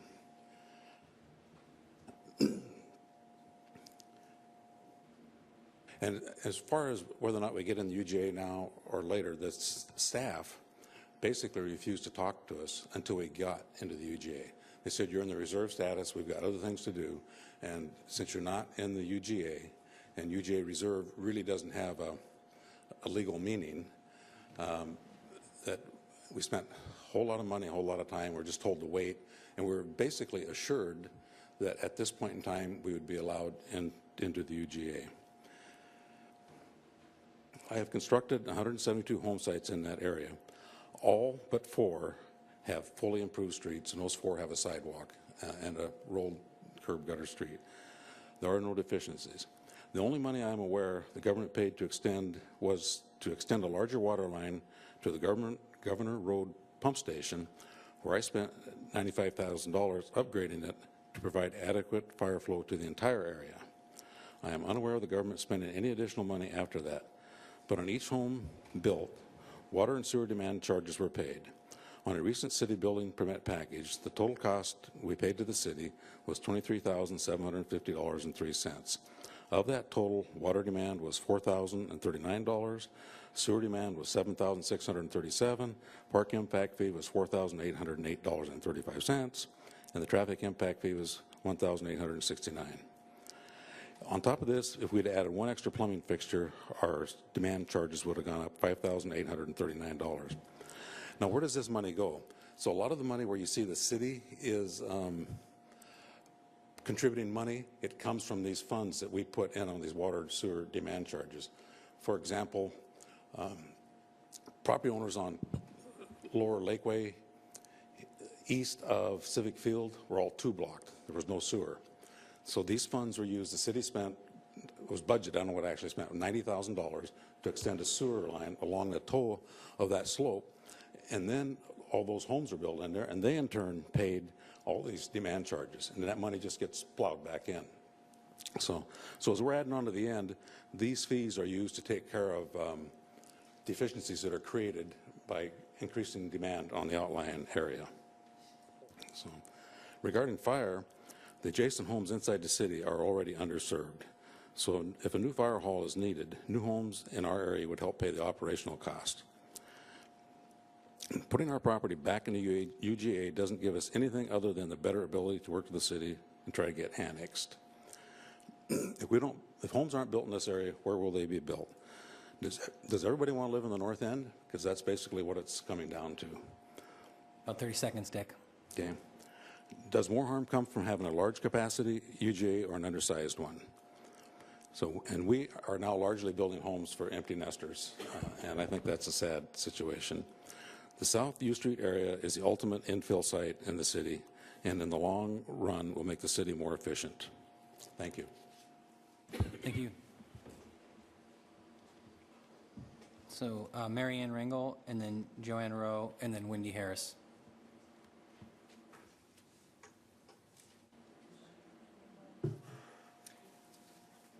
My name is Mary Ann Rangel.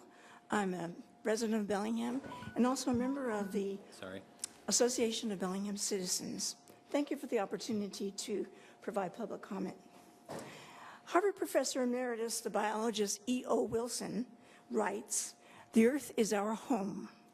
Unless we preserve all of life as a sacred duty, we will be endangering ourselves by destroying the home in which we evolved and also which we completely depend on." These overwhelming precautionary words are relevant to important local issues and decisions facing our community. The fact that the planet has limits to growth and that we cannot exceed carrying capacities without suffering grave consequences is well known. Climate change, loss of biodiversity, food and healthy water shortages are but some of the global concerns. The local implications of these limits of growth include careful planning to preserve both water, land and water resources. With this in mind, I ask that you consider sustainability and carrying capacity of Bellingham and Whatcom County while making your decisions. In early June of this year, the Bellingham Herald Review wrote, "There is not a lot of free land in Bellingham, and the land that we have is hard to develop. Will Bellingham relax its housing density rules and build even if wetlands, steep slopes, and other constraints make portions of the properties off limits?" End of quote. We live in a community that highly values local products, dairy and meat products, and access to green space and wildlife. If the city in the future moves to replace farmland or wildlife habitat by urban sprawl, the degradation of both the quality of life and the way of life of citizens of Bellingham citizens and county neighbors will forever be diminished. Jonathan Douglas Whitten, a professor of environmental law at Boston College, has written extensively in Boston College Environmental Affairs Law Review about carrying capacity. He states that once natural resource carrying capacities are exceeded, it may be impossible to restore them. For example, water use for drinking has health-related carrying capacity, and drinking water supplies must meet EPA standards. Our water supply has been in peril for years due to its quality, and this year we face the added problem of a low snowpack. Indeed, we have a statewide drought emergency. Water resource management must be under scrutiny and a critical concern in planning. There's also a very important carrying capacity for wetlands. All too often they are built over with a promise to replicate them somewhere else. Every natural wetland loss is grave, and replication of wetlands is known scientifically to be nearly impossible. Wetlands are important. They're important for water purification, they're important for flood control, and also for wildlife habitat. Jonathan Whitten suggests that local governments use cumulative impact or carrying capacity analysis as a tool to assess the impact of plans, policies, and regulations upon natural resources. 30 seconds, Marianne. As a community, we should all benefit from considering sustainability. Though many would like to believe otherwise, we simply cannot continue to plan for endless growth. As David Suzuki says, We should not sacrifice the air, the water, the biodiversity, all in the sake of human political and economic interest. Thank you. Thank you. Joanne? I'm Joanne Rowe, and I live at 221 Jerome Street in the south end of the Samish neighborhood, actually. But I just have lived here since I moved here with my husband and 4 children about half my life ago. At that time, I was told that I believe his name was Mr. Carter, and he sold us a house out on Meridian Road because we needed a house with all these children and so on. And he said that's clearly where the growth in Bellingham would take place because it was the only flat place around the city that made sense.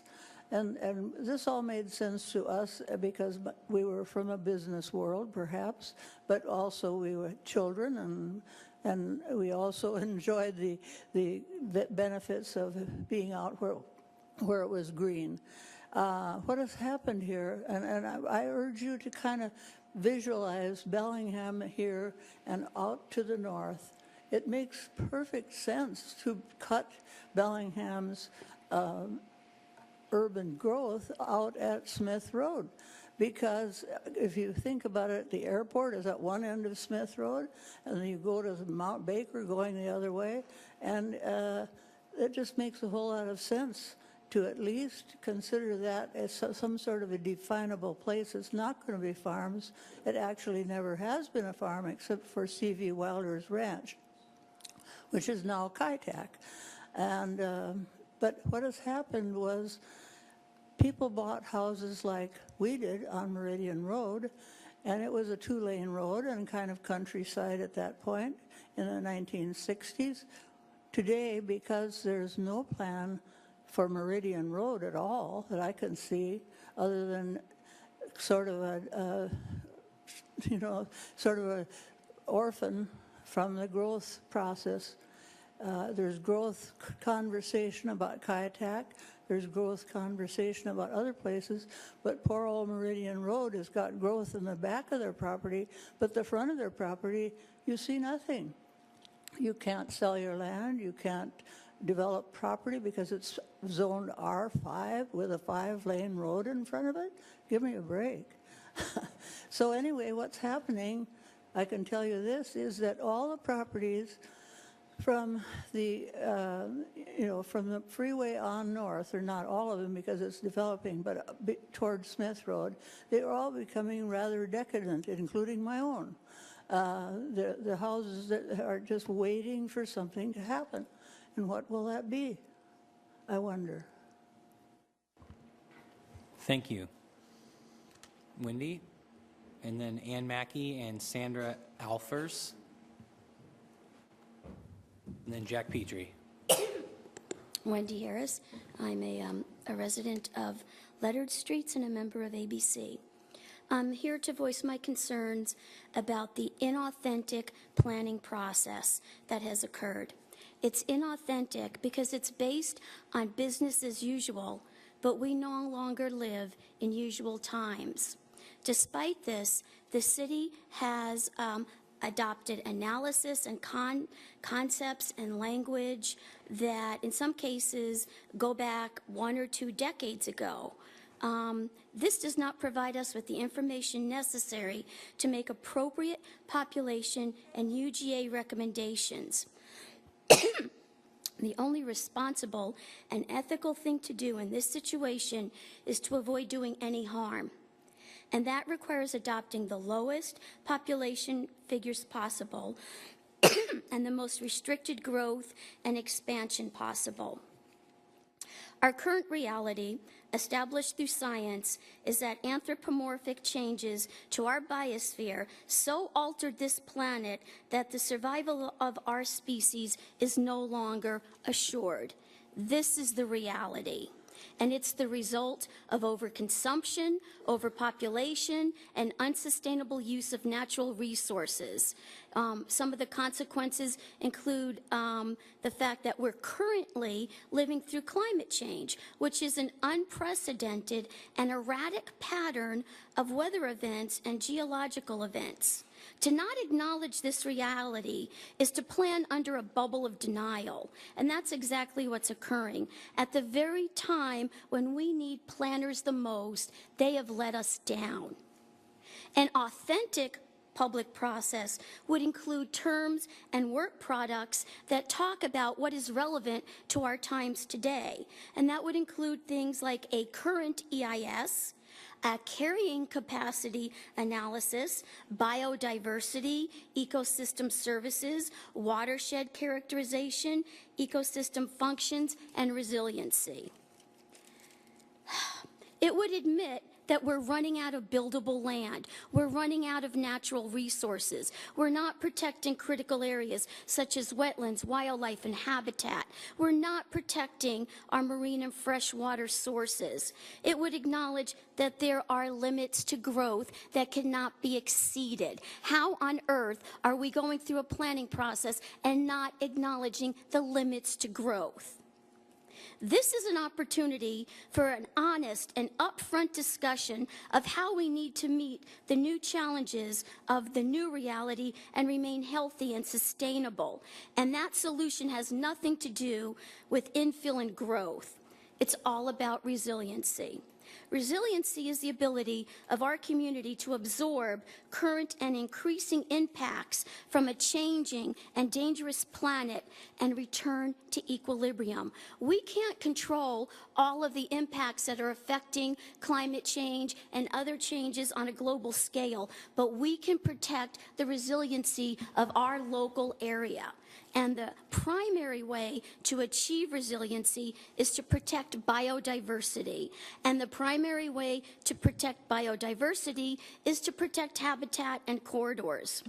About 30 seconds, Wendy. We need to figure out how to have an economy that is not just dependent on growth, because that's not an option. Please stop pretending it is. Thank you. Thank you. So Ann, Sandra, and Jack. My name is Ann Mackey, and I live on Humboldt Street in the city of Bellingham. And I'm here to urge you again, like I have many times this year, to consider the low population forecast number. I've attended and spoken at several of the commission meetings, and from those meetings, I've heard some recurring themes and comments expressed by the commissioners and staff, and I'd like to reflect on those. One theme has been about neighborhoods' unwillingness to accept infill, and the comments have been there has been a failure to do infill. Neighborhoods are lagging in their willingness to do infill. The community has not taken responsibility for infill.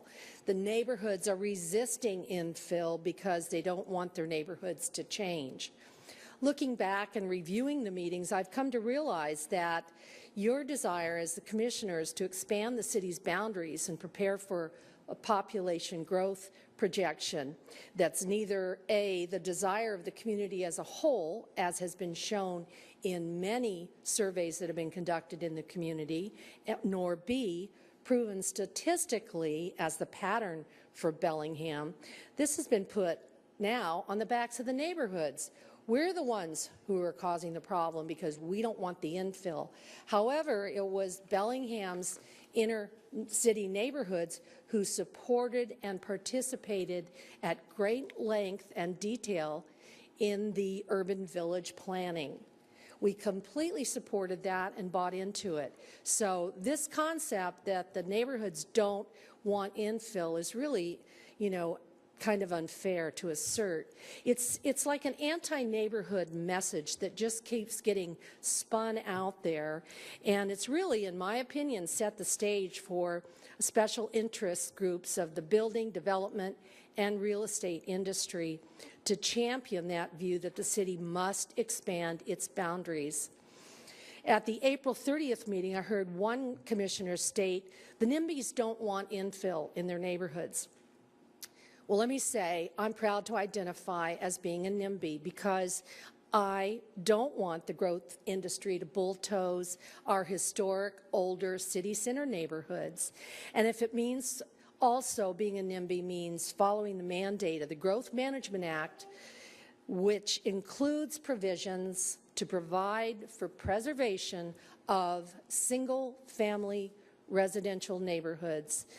And that's the second theme that I've noticed in all of our discussions. There don't seem to be enough single-family houses. You just have to look at the York neighborhood where I live, and you'll see there are plenty of single-family houses.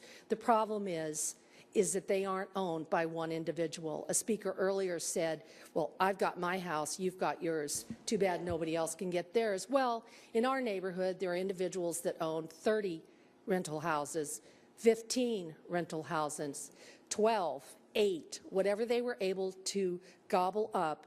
These are all single-family houses that can be rehabilitated and put back on the market. They just never do come back on the market. City codes regarding rooming houses have been ignored, and now we're saying, gee whiz, where have all the houses gone? Missing from our discussion this spring has been, when have we talked about the university's lack of housing accommodations for its students? Why haven't we discussed the fact that neighborhoods surrounding the university have had to absorb that population while the city's working families have been relocated out to apartment complexes further from the city center? About 30 seconds, Ann. Because they cannot afford to rent these high escalated rental houses. As a member of the Association of Bellingham Citizens, I urge you to select the low population choice, and I believe it's best for what our community's desired livability and sustainability capacity will meet. It's consistent with the historical growth pattern for Bellingham. Thank you. Thank you. So, Sandra, and then Jack, and then Good evening. Darcy Jones. Sorry. Go ahead. That's fine. My name is Sandra Alfers. I would like to make 2 points, 2 items this evening. The first, I agree with public comments made thus far to slow growth and urge the Commission to design a plan that reverses the growth paradigm. Second, regarding the pending annexation of the Bakerview-Mount Baker Highway area, the staff report addresses this on page 10 and also in Exhibit F. I would like to add the following observations. This area includes the Trickle Creek development, approximately 75 homes, which serves, according to the Whatcom County Council minutes of April 12, 2011, and I quote, as a national example of how development should not happen around pipelines, end of quote. Whatcom County Policy 5N-3 discourages pipelines around urban growth areas. Nevertheless, there are 4 pipelines in the area, and Trickle Creek is in a UGA that is considered for annexation. In addition, the area is also home to numerous wetlands and critical areas, as a study by Bellingham Parks and Recreation and the Department of Natural Resources pointed out in 2009. So why is there the drive for annexation after it failed in 2008? Because there's unsold and undeveloped property in the area, lots that property owners and or the city apparently failed to connect to water and sewer when the Trickle Creek development was first annexed, and first conceived. Annexation of the area is not driven by Trickle Creek property owners. On the contrary, it is driven by individuals not living in the neighborhood who are using the existing no protest clause to their advantage. This practice to advance agendas of developers and government officials by including no protest clauses in title papers is questionable at the very least, since it stifles citizens' participation in matters concerning them. Given the danger of developing around pipelines and the immediate environmental concerns of developing on critical lands, as pointed out by both the city and the county, the annexation of the area will most likely not shield the desired housing units as projected in Exhibit F. I urge the Commission to consider this and also ask the city to carefully look at the annexation proposal in the weeks to come. Thank you. Thank you, Sandra. Jack, Darcy, Clayton, and then Perry. You want to show me how to put this up? Call in a skilled professional. Slap it on there, Jack. All right.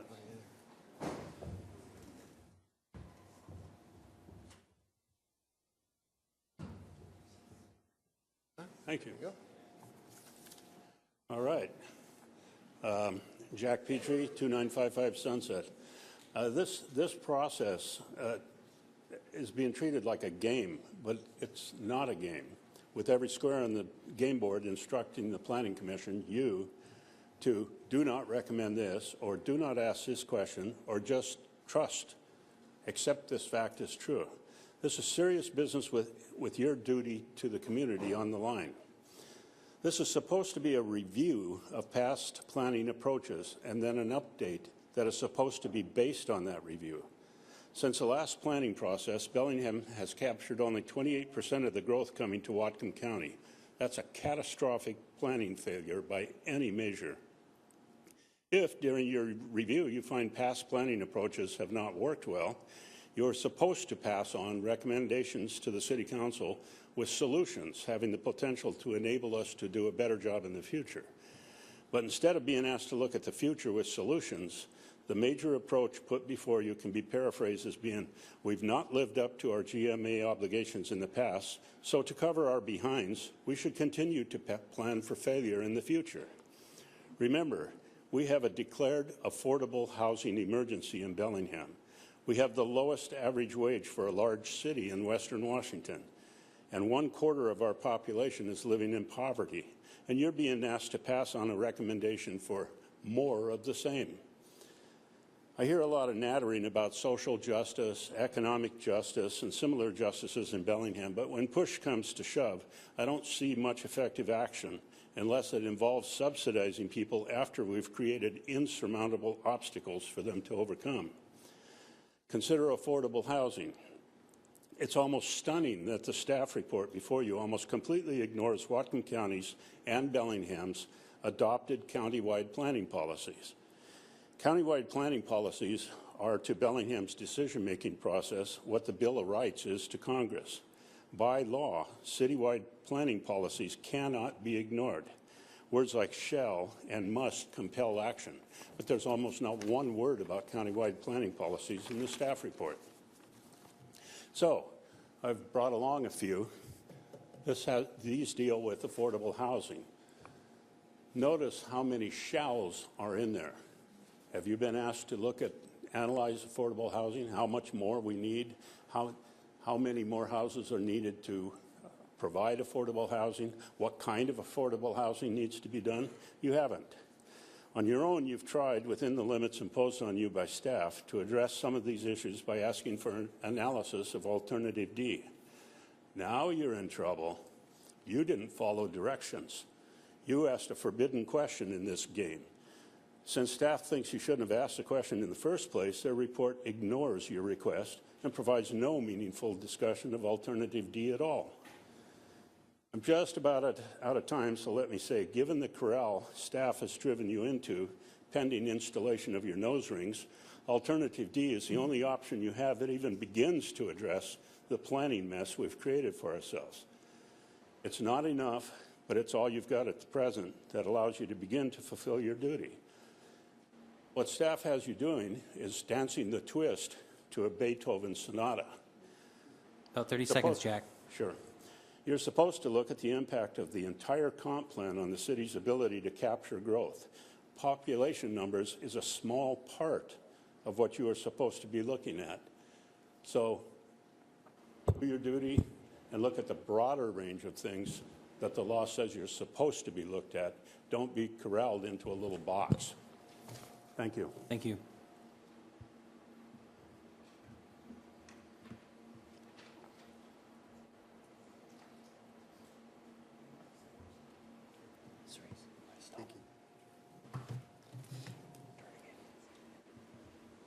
Hi, Darcy Jones with Jones Engineers, 4164 Meridian Street. I'm here to speak on behalf of the Kitech Corporation and their property at the north end of town. I first want to thank the Planning Commission for this series of workshops and hearings. It's really been helpful to help us formulate our thoughts and our comments. And we appreciate that. And you know, the data we've been looking at, we've been looking at population projections, land supply calculations, fiscal impact analysis, and even social and economic benefits. A lot of that data is really pretty broad, pretty general. There's a pretty good range of levels of confidence or I guess you would say margins of error. You know, and so I know I've written some stuff to you and given you some input, and I've tried to take a look at it from some of these things from a common sense standpoint. For example, with population, I've heard, you know, all the arguments as you have too. I would add that it's not common sense to try to take a very strong projection from many years, that the kind of projections that OFM takes from the census, and then tack on a few years of building permit data and expect to project a trend from that. At least not a trend. You know, we shouldn't be doing that for planning purposes, for our comp plan, for our community. And I think that's kind of a common sense approach to the population. With regard to land supply, I've reviewed staff's work, and staff has done a really good job, but still we found some areas throughout the UGA and within the city that I simply do not think we've assigned a realistic density to. So therefore, I believe the city is significantly short, more than 3,000 units. I think there's an additional, just based on wetland buffers and pipelines and creek corridors and wetlands themselves, you know, I think you're short at least an additional 750, I think I said. And there's, you know, and it's all loose numbers, I understand. But there are some specific areas you can look at on some of your maps and see, yeah, you're probably not going to get 236 acres on that land that's 90% wetlands. You know, that's the approach I took.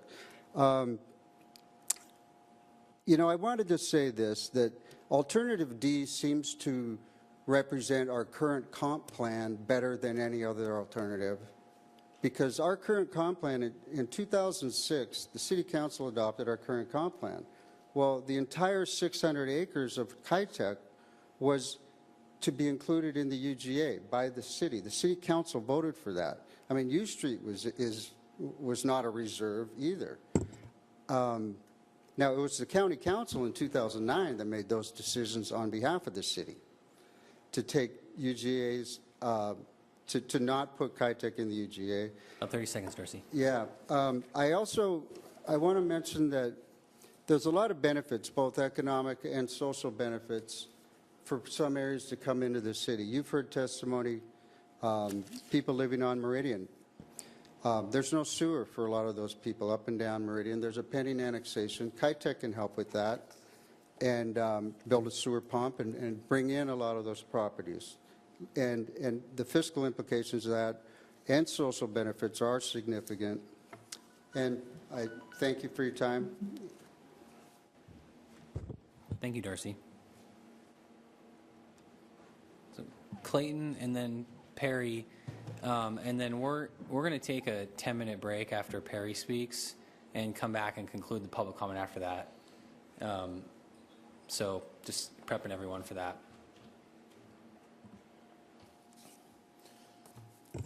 Hello, my name's Clayton Petrie. I've lived in Bellingham for a long time. I moved away for a while, but it sucked me back. This is a chart relating to what I'm going to talk about. This is what you, the City Council, the County Council, and the County Planning Commission all voted to work with, as you've been told.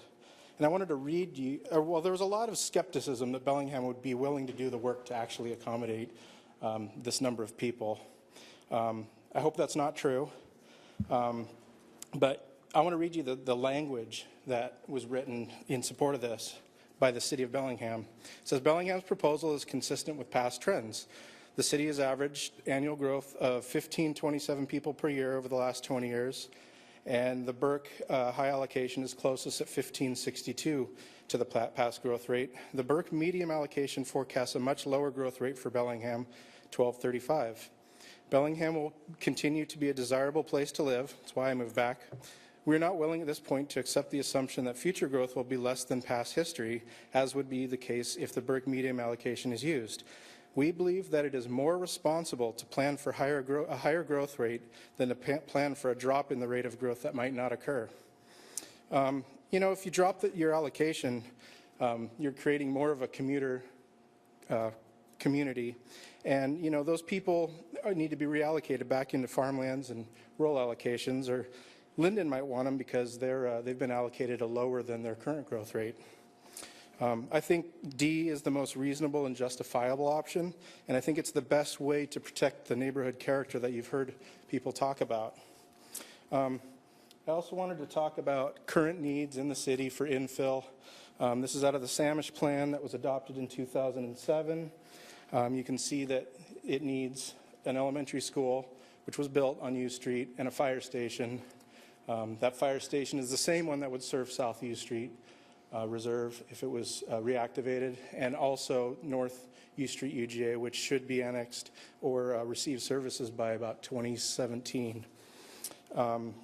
So really, the people and the development in that area would help pay for some of these deficiencies, and they can't be attributed all to the South U Street area. In fact, Mr. Henshaw explained, and there's a quote there, I pulled it off of the video, and he talks about how that's the problem with the fiscal analysis that he gave you. He explained this to you.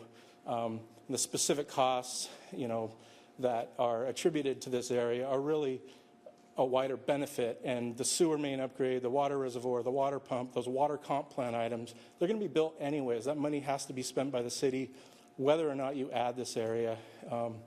Those things really are a majority of that big number that you saw, and they're not just for that South U Street area at all. You have the opportunity to rectify an irregular, what I consider an irregular boundary.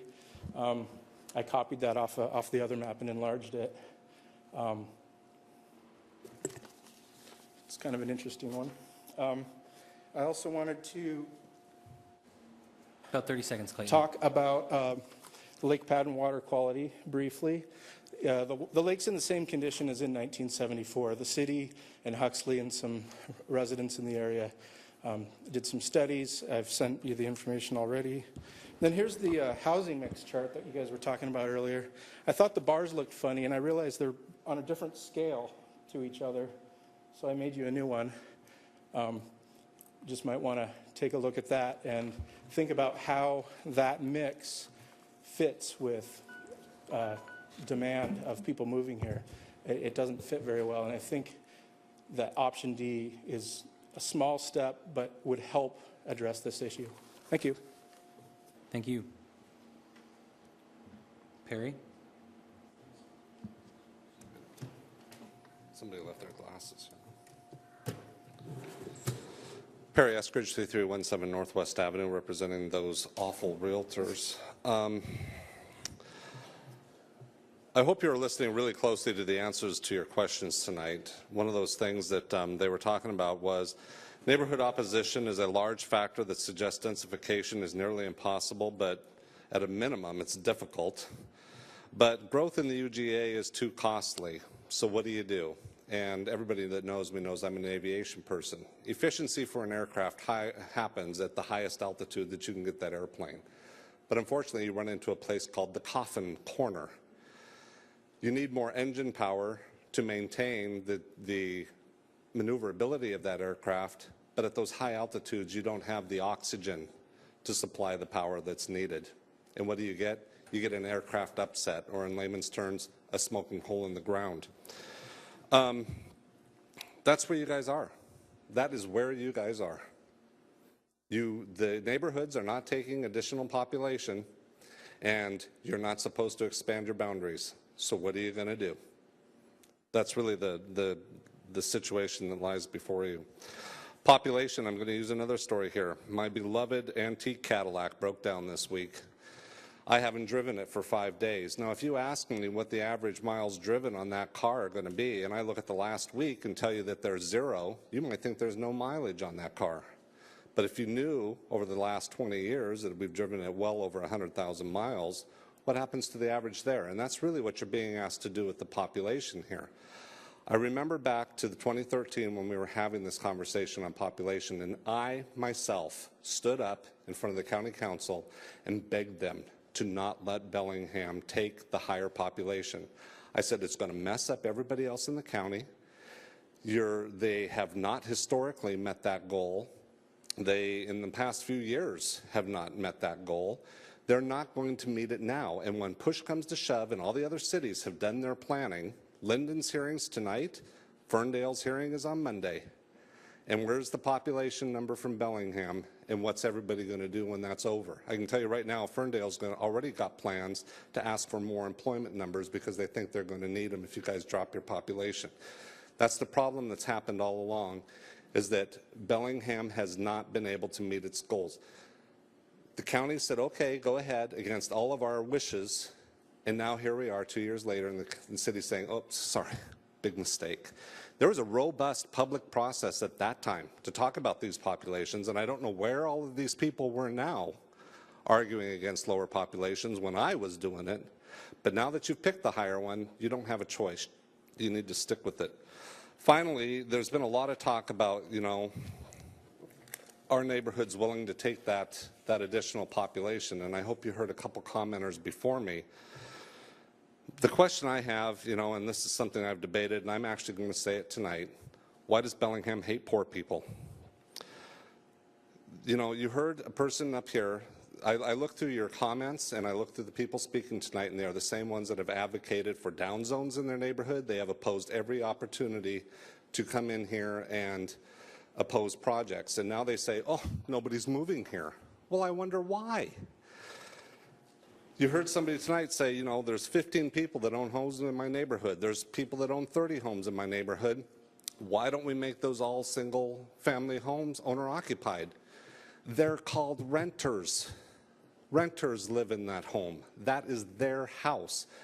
Bellingham is under an affordable housing emergency, and you've got a neighborhood leader telling you that you need to get rid of rentals. About 30 seconds. That is the wrong direction to move, but that is the mentality that is driving this lower population number.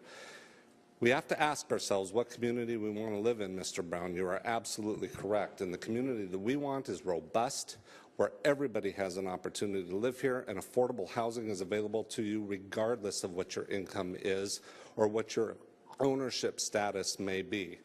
The only way we're going to accomplish that is if you guys add more land, because the neighborhoods, you heard it directly tonight, I'm going to get a copy of that tape, the neighborhoods are not willing to take additional density. So I urge you to accept alternative D, and let's get this thing on the right track.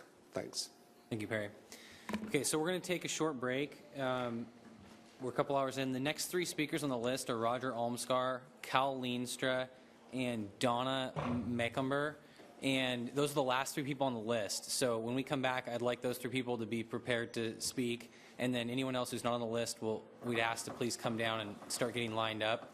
And Heather, what's the clock say officially? What's that? 9:02, so we'll be back at 9:12. Thank you.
All right, everybody.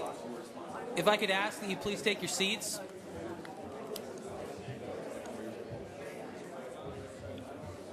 Yeah, didn't sound like it. I think they might have us turned off on the system. Can I knock? Please take your seats.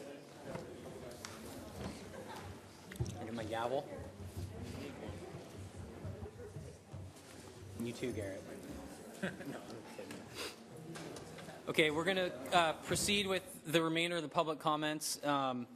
Again, on the list here is Roger Elmskar, Cal Leenstra, and Donna Mecklenburg. I hope I'm pronouncing your last name correctly. And then we had another individual sign up, Mimi Osterdahl. And after that, we'll hear from anyone who's not on the list. Roger, take it away. Good evening, Commission members. I want to thank you for all your hard work and time you spent on this. Is a very difficult issue. I think things like growth management at local level has gotten so complicated that there aren't any experts anymore. I'm certainly not one, and I haven't been able to digest every point that's been brought up tonight. But I asked Heather to pass along a letter I wrote. It's about 2.5 pages, and I will ask you to please not make a decision tonight. I would hope you would look at all the testimony and perhaps come back for a discussion whenever you have the time to do that. So I've been in planning now for 44 years. This September 1st, I think when I get to 50, I'm going to quit. In general, I support the clear and well-documented statements and positions in the 2 letters submitted by the Building Industry Association. I think Linda Twitchell did a very good job of summarizing those points this evening. I think we have a major affordable housing problem in Bellingham and the whole county. I'm a land use consultant. I work with people on rural short plats mostly. And I see every day the delays, the complexity, the costs of what I call over-regulation. We've got too many agencies passing too many rules, and a lot of them overlap and they're not coordinated with each other. It's a nationwide problem. I want to put an exhibit on the sheet here. And this is a figure out of the county's EIS. There was a comment was closed a few weeks ago.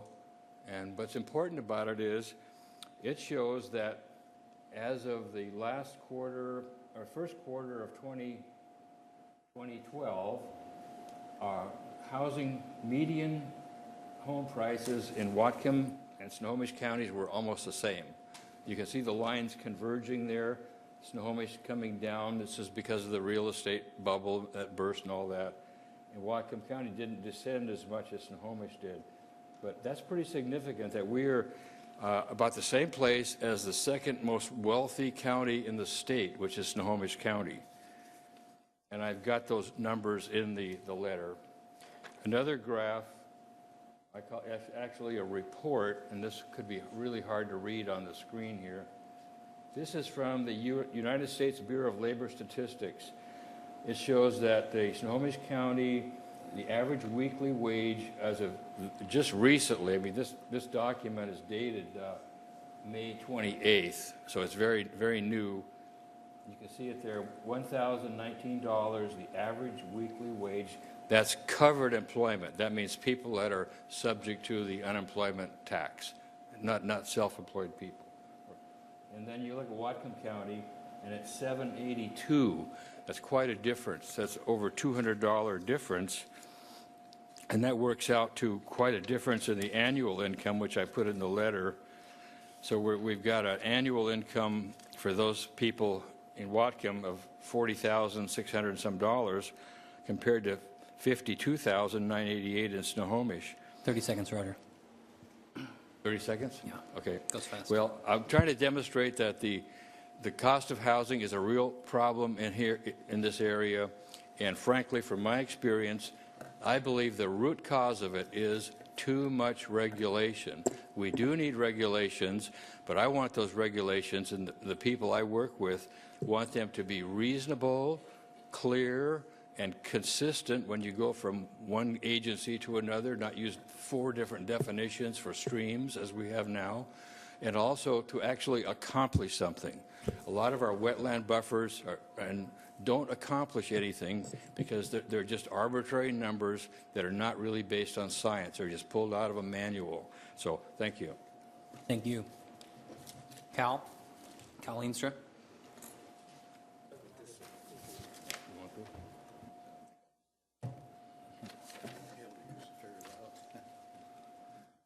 Good evening, Commissioners. Cal Leenstra, Bellingham. Thanks for hearing us tonight and the previous evenings that we've had the opportunity to speak. I'm a partner in, as you probably know by now, about 85 acres at South U Street area in the U Street Reserve. And I've been in the real estate business for 47 years now. I can't hardly believe it. 3 more years, be 50 years in real estate. And I'm just now getting to figure out how it works. The National Association of Realtors recently published a study which asserts that well over 75%, I think it's more like 85% of home seekers prefer a single-family residence versus an apartment or a condominium.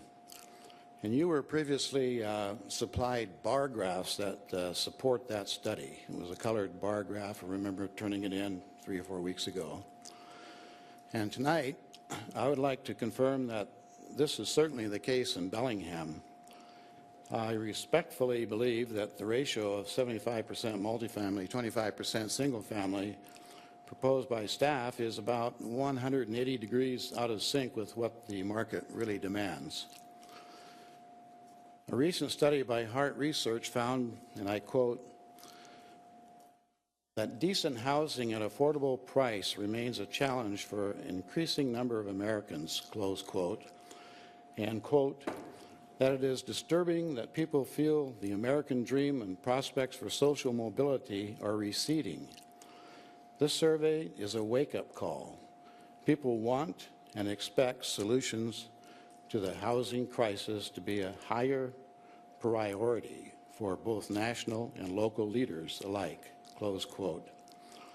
76% of young adults 18 to 34 think it's harder now to own a home today compared to 20 or 30 years ago. Even in the wake of a housing crisis, large majorities of Americans remain steadfast in their desire to own their own private home.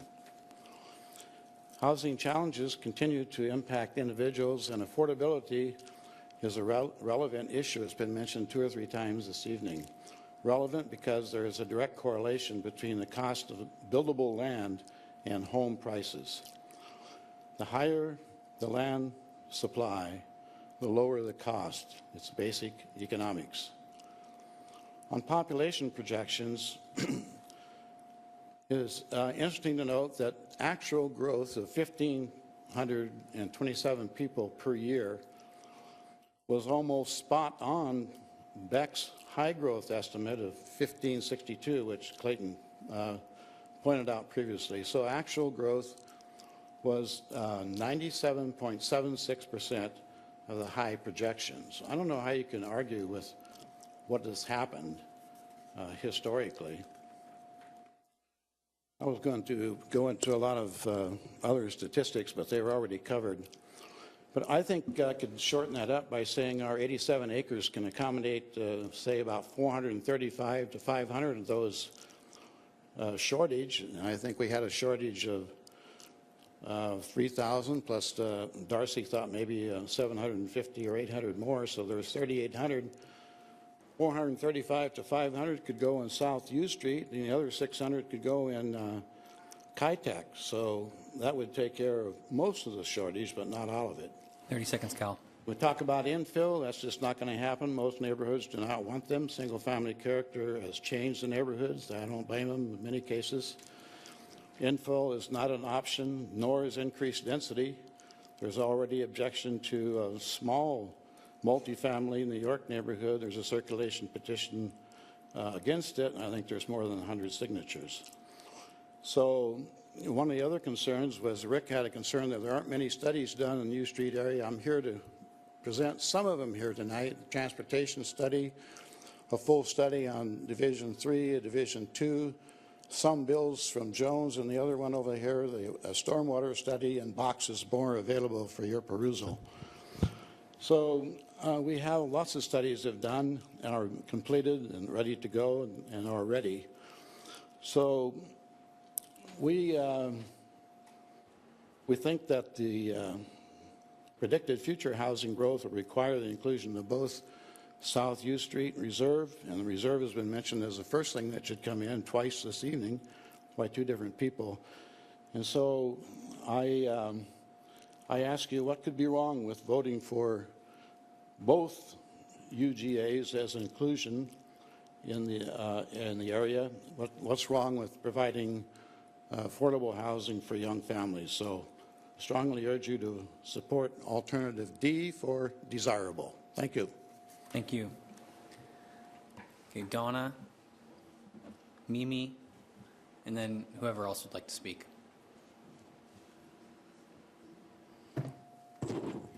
Hi, my name is Donna Macumber, and I have lived at 159 West Larson Road for 48 years. First off, the map wasn't clear that we got, and I didn't know until yesterday when I contacted Greg that our little community was actually wanting to be included with Kitex property. We kind of got pulled in with them. 100% of the property owners that live on the Larson Road do not want to be included in the urban growth area or the urban reserve growth area, whatever you want to call it. And we're asking that all those properties are pulled out of that area and left alone. We're rural.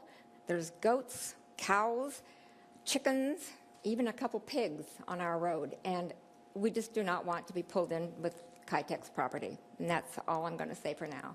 Except for the last 25 years, the building industry, the realtors and the developers have been telling us that if Kitex property, clear to the Smith Road, wasn't included, that the sky was going to fall. And when I looked out this morning, the sky was still there. And it's going to be there tomorrow. Thank you.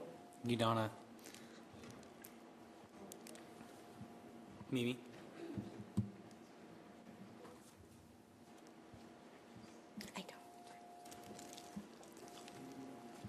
Hi, I'm Mimi Osterdahl. I live at 3003 Villette Street. Thank you for serving our community on the commission. It is a big job, and it's a volunteer position, and I appreciate your service to our community. I love Bellingham for all that it is and all that it offers. I grow a garden, ride my bike, love our parks, and the natural beauty of Whatcom County. I buy local whenever possible. I am also a real estate professional. I've been a realtor in Bellingham for almost 20 years. I've lived here since 1984. The Realtor Code of Ethics begins with a paragraph, which I think we all kind of need to hear again. I'm kind of famous for this in realtor circles. Under all is the land. This is the beginning of our Code of Ethics, and it's what we believe in. Under all is the land.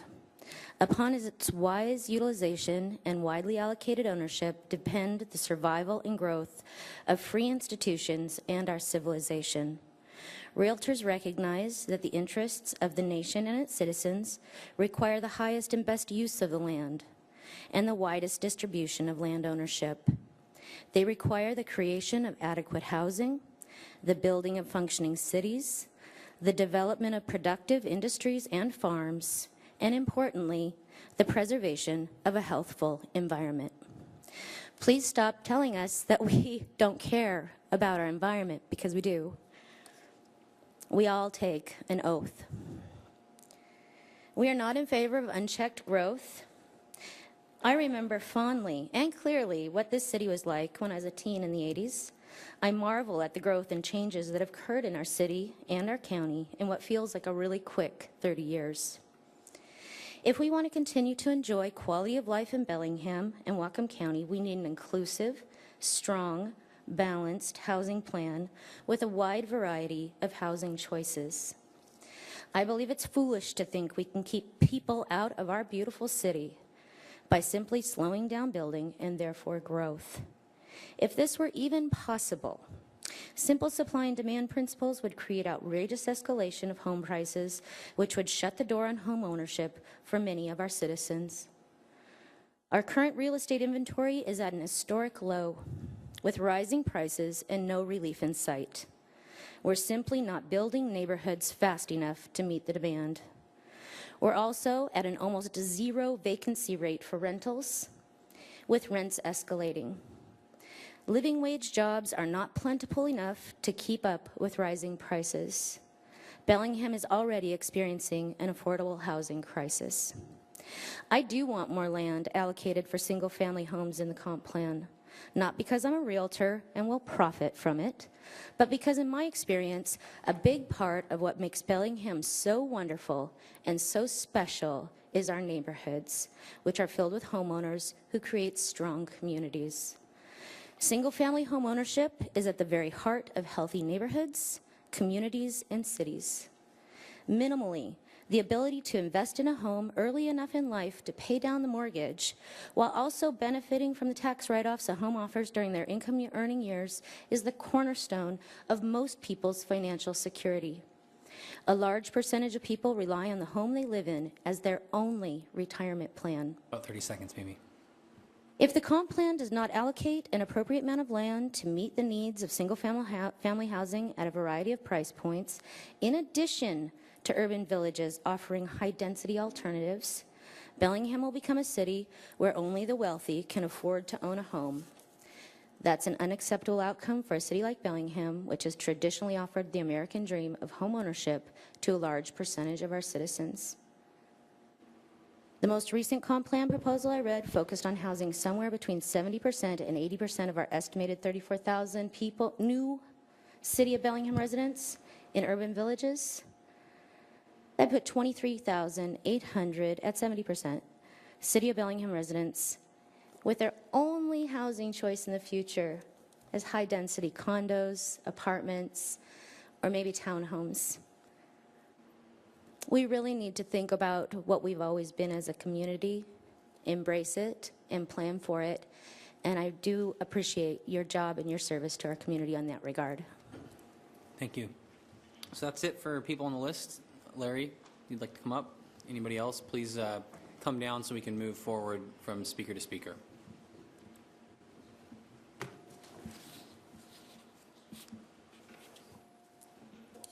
Okay, thanks. I know I'm going to make a lot of people. I'm Larry Horowitz. Nobody wants to see this again. I don't want to see this again. But there's been so much commentary about what's not true that I thought it'd be worth looking at again. So, Linda Twitchell says to use a rational prediction. We think that using the OFM numbers gives you the most rational prediction. This is what has actually occurred. That high number that you see up there is an average we've never sustained if you include the most current data. Never. You can pick small periods of time where the bubble was, but over the long period you cannot. Darcy Jones says it's better to use the long projections. The longest one goes from 1968. The average is 1,000. Clayton Petrie says that the 20-year average that Clayton showed excludes the last 4 years. So do you want to exclude information, or do you want to represent everything that you have? Perry Eskridge says that you don't have a choice, that you chose the high number before and you can't make a choice. Steve, you specifically said, since we can make a change, there's no difference between high and medium. That was in the minutes from the commission. Ali, you said something very similar at the time. When you selected the high, you were told that you would be able to make a change. So you're not committed to it. It was a preliminary number. There's a lot of talk about single-family needs. There's a great deal of need for single-family. Nobody here today has talked about what Barclay can provide. Barclay is in the city. They've already represented that they can put a lot of single-family houses there. If homes are not there, it's not because we're not predicting something in terms of forecasting. It's because builders are not building there. Barclay has the land. They paid for it cheaply. You can't say their land is expensive. If they build the houses, people will buy there. They can fill the single-family need there. Ali, this is new, so I think you'll appreciate this. In 2005, we actually did our 2002 UG comp plan, so I guess we were 3 years behind. At the time, the projection for the 20-year period was 1,580 people a year. We now have the numbers for the last 12 years, and we actually had a growth of 1,087 a year. So we overestimated growth by 45% in 2005. So now we're asked to pick between the high, medium, low. It floored me today how similar these numbers are. The Burke High projection is almost exactly what was forecasted in 2002 in the 2005 comp plan. And the Burke Low projection is very close to what you actually experienced in the last 12 years. You know, we're not trying to manipulate anything. We're using data. We think the low makes the most sense. We also understand in the big picture of things that from a global perspective, you know, we're exceeding our limits to growth. You know, we can't grow forever. Exponential growth has never been proven to be a fact. Logistic growth is proven. We're going to hit that S-curve when things get bad. Things are getting bad in California. They'll probably get bad here. So if every locality said, well, let's take the highest level. Let's say we went through the entire planet, and everybody said, locally, let's take the highest growth. How does it address the global issues? So we need to think about what's happening in the world today and reflect that in what we do, how we plan locally. I think that's really all I have today. Thank you for your... By the way, and I appreciate following Mimi. Is she still here? I don't know. Because I agree with Mimi. Her impassioned speech about what we want to be, I agree with. But the numbers don't bear out the fact that we need to take a high forecast. And what you're asked to do by the GMA is to determine what your forecast is before you look at whether you need a UGA. Because there's a sequence of things that Commerce says to do. They say establish what your forecast is, look at your capacity, and compare the two. That's before you start looking at the UGA. You haven't even adopted a forecast in the entire 3 meetings that I've spent here. 95% of it has been on talking about the beauty of one UGA versus the other. That's backwards. Pick a number based upon what the facts are. That's what you're here to do. That's what the UGA requires. I also don't think anybody's really talked about 30 seconds, Larry. the cost of growth to the taxpayers. So I moved here in 2002. My taxes have increased by twice the rate of inflation. And a lot of the reason is because, contrary to what Rick Sepler says, growth does not pay its fair share. For example, the park impact fee, so developers are only asked to pay 35% of the real costs of the parks that growth requires. That's not a fair share, 35%. So anyway, that's what I'd like to say. Like Mimi said, I mean, I know it's hard work what you do there. Who wants to read 10-page letters from anybody from the public? It's ridiculous. So it's a lot of work. I appreciate it. Jeff, thanks for your questions. I think that they're really valid. I think that those discussions that you're talking about are something I hope we do have. So again, have a great evening. Thank you, Larry. Hi, my name is Pat Hamill. My address is 145 Larson Road, out near Kitex. I haven't been privy to a lot of these meetings, so I thought it was all very interesting. But and others can speak more knowledgeable about it than me. But I did have a thing where, Cal, you said there's a survey that 75 and maybe even 85% of people would like to have a single-family house. I'm surprised it isn't 99.9. Everybody wants to have a single-family house with a yard. My family has 6 generations in Whatcom County. We're expecting a member of the 7th generation. And my grandchildren are the first in all those generations, probably not going to be able to afford to live in Whatcom County. We need jobs that pay a wage. Just all of these young people are around.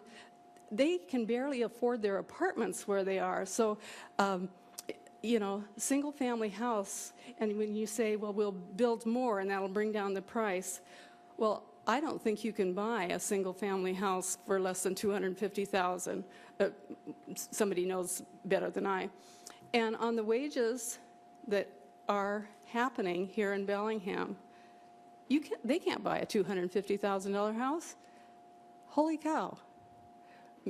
So many of the young people here are getting, they qualify for WIC and whatever other things, and they're working at 40 hours a week, but there are no family wage jobs here. So I can't understand why we want to grow. let's concentrate on what we have now. And nobody wants to live in a town where there's such a wide gap, and there certainly is here. We have the people who have been here a long time, and thank God we bought property back in 1960. But all of these young people, they can't afford a house. I don't care how many UGAs you have and extending the houses out. I think we're just looking at this backwards. Thank you. Thank you.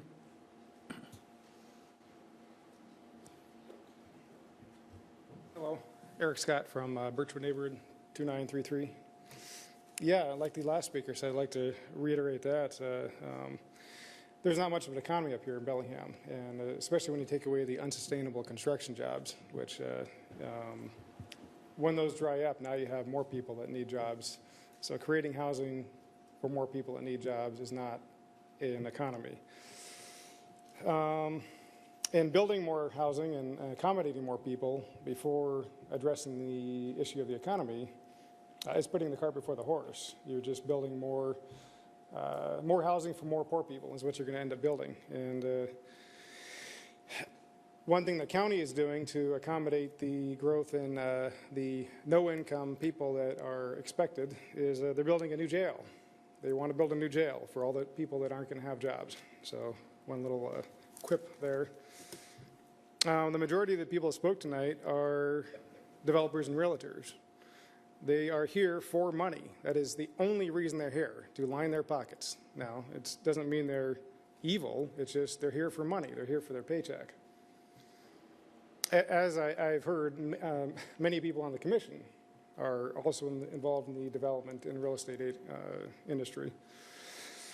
The rest of us, we're not getting paid to be here. We're trying to protect Bellingham, preserve it for what it is, preserve our natural areas that we do have in our city, preserve our quality of life, preserve our neighborhoods and our neighborhood character. Again, we're not getting paid to be here. The realtors and developers that assert that they're here to work for affordable housing and work for the poor, none of them would stand to live near a low-income housing project. None of them. Not on their street, certainly not next to them. Many of them live in very nice houses, and they will, it's a sense of entitlement. So they are not here to protect the poor. They're not here to protect the environment. The rest of us, the few rest of us are. There's also been language that developers might be hanging in limbo on some of the projects that are held up. I don't think we need to feel sorry for developers. They assume their profits are going to be like taking candy from a baby, that it would be just that easy. They'd be able to manipulate the people and the city. And the city has asserted that the developers are their clients, so they're asserting they're working for the developers. So right there, we're being told they're not working for us. The city is not working for us. I worked for developers a while ago, a long time ago, as a construction worker, and I got to know developers. They did not just have a disregard for the environment, they actually had a contempt for it. It was just green scum that had to be removed from the earth that was in the way of their pile of cash. So we do not need to feel sorry for developers, and I know developers from working with them. Expanding into the UGAs is just urban sprawl. You do that forever, you take over the county. So after this 20-year period of a 30 or 40% growth increase, then where do we sprawl? Infill, of course, just destroys Bellingham, only putting more pressure to move out to the county. 30 seconds, Eric. Thank you. I'll leave it at that. Thank you. Thank you.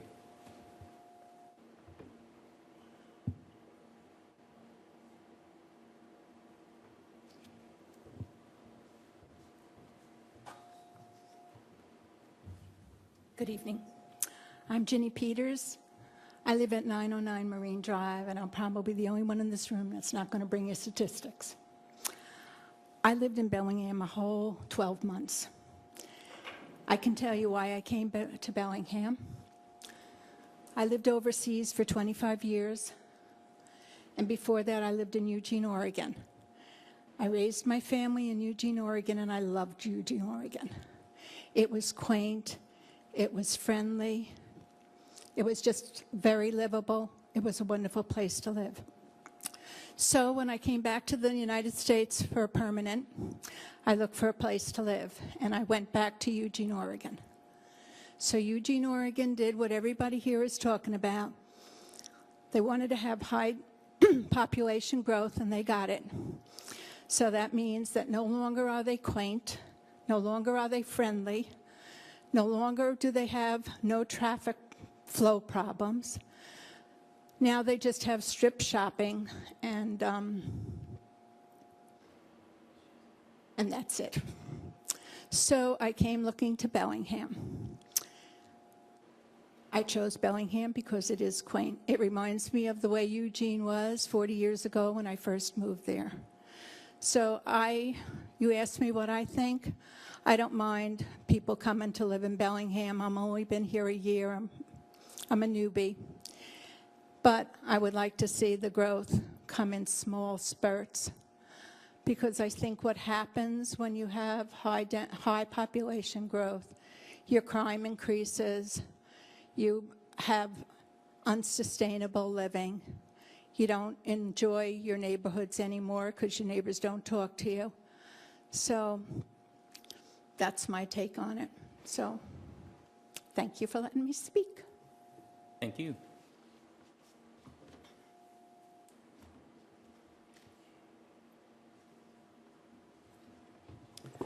Bob Carmichael, 1700 D Street, Bellingham. Thank you for your commitment to this process. It's a long one. And for your attention to all the speakers.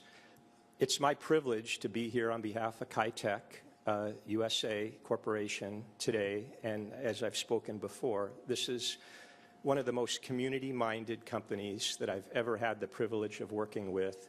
And they've proven that, not just with words, but with deeds, through developing probably the only affordable single-family housing that the city of Bellingham has right now.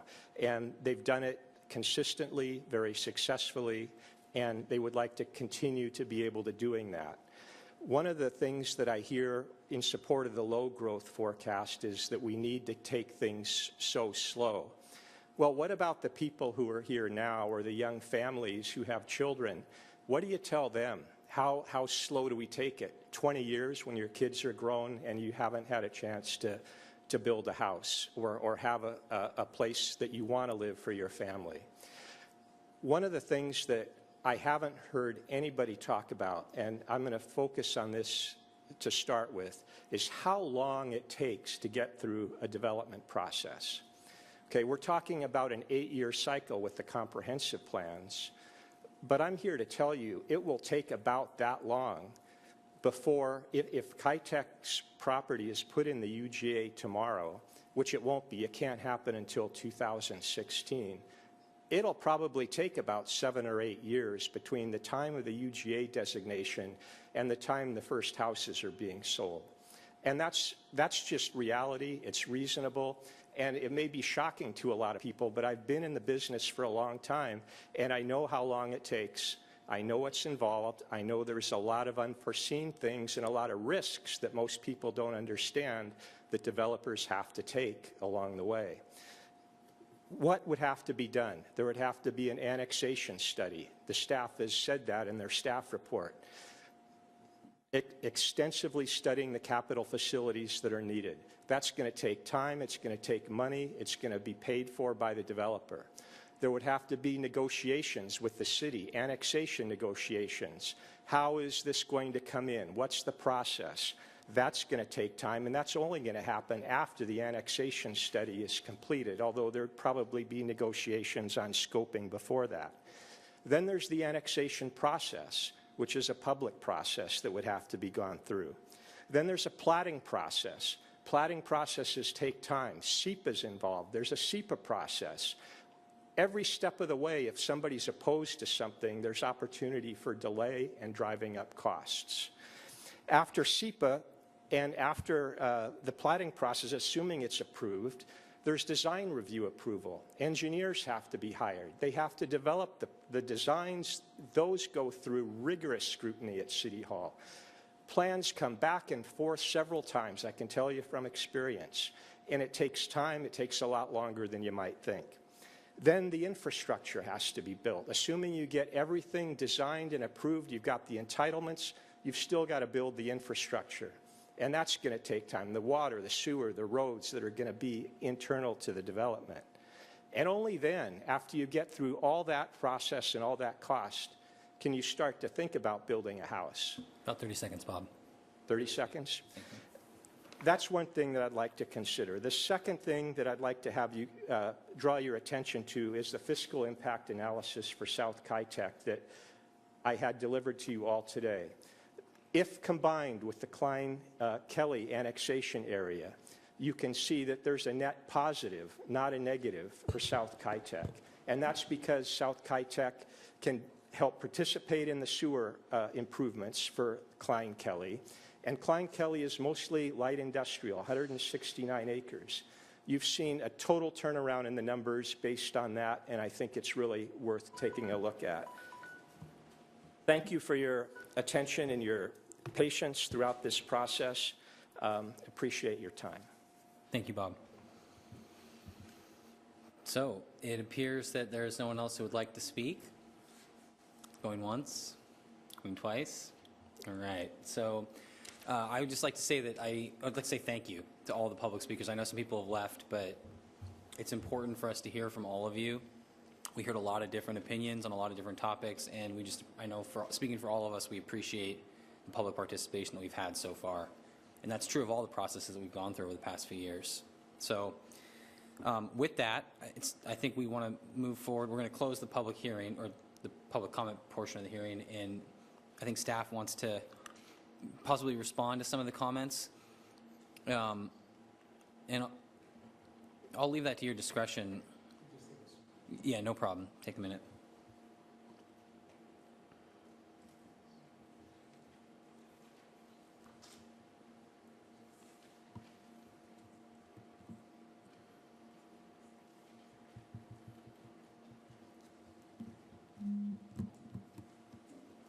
It appears we don't have anything substantive.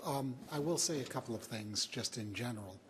The first is the solution to the issues before you are not binary.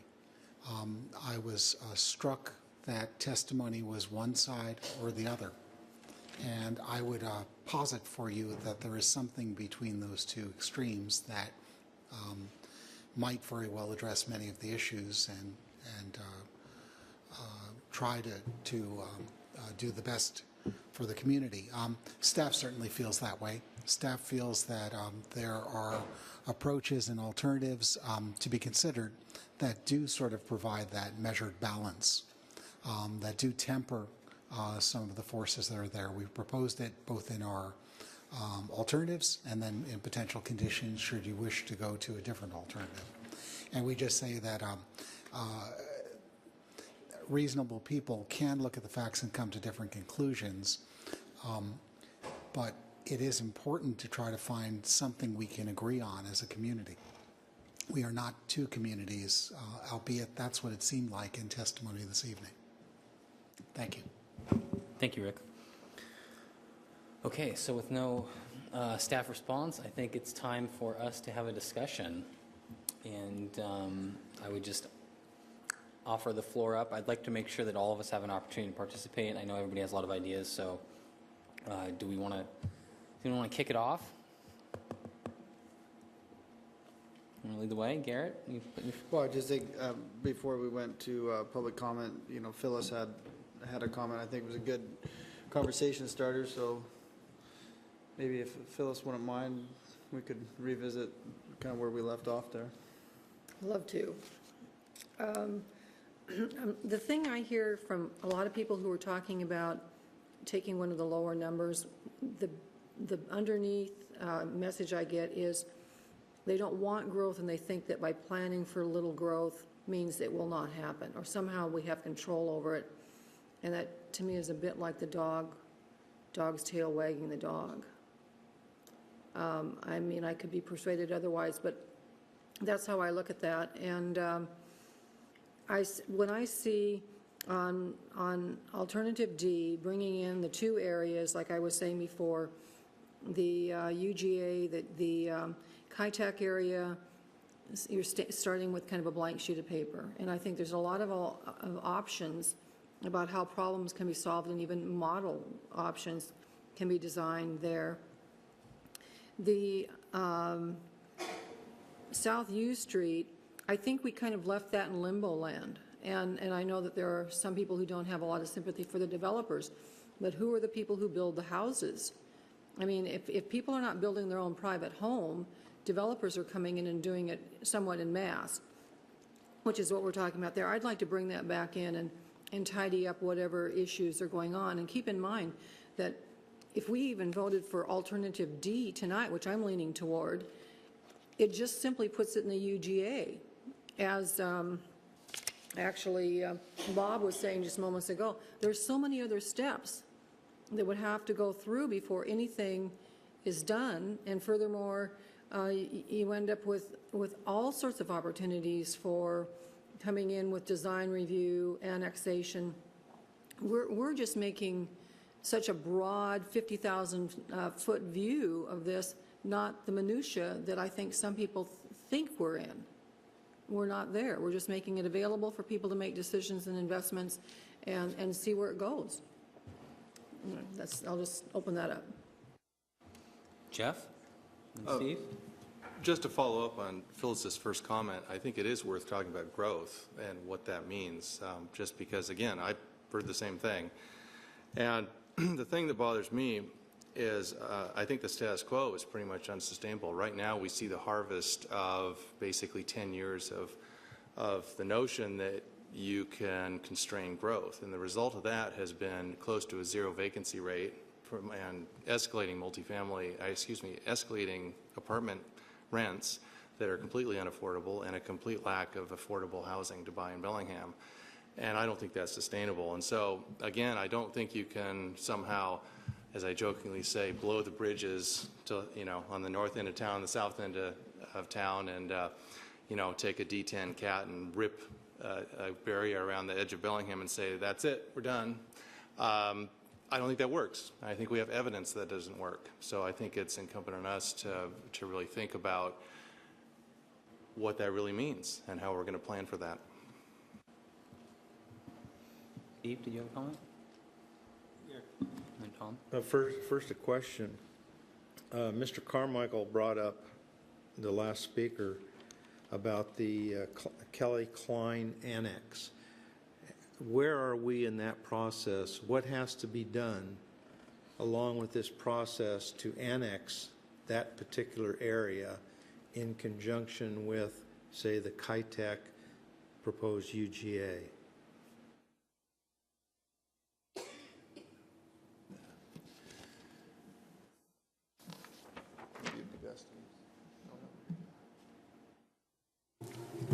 Sorry, I don't have a big map of the area.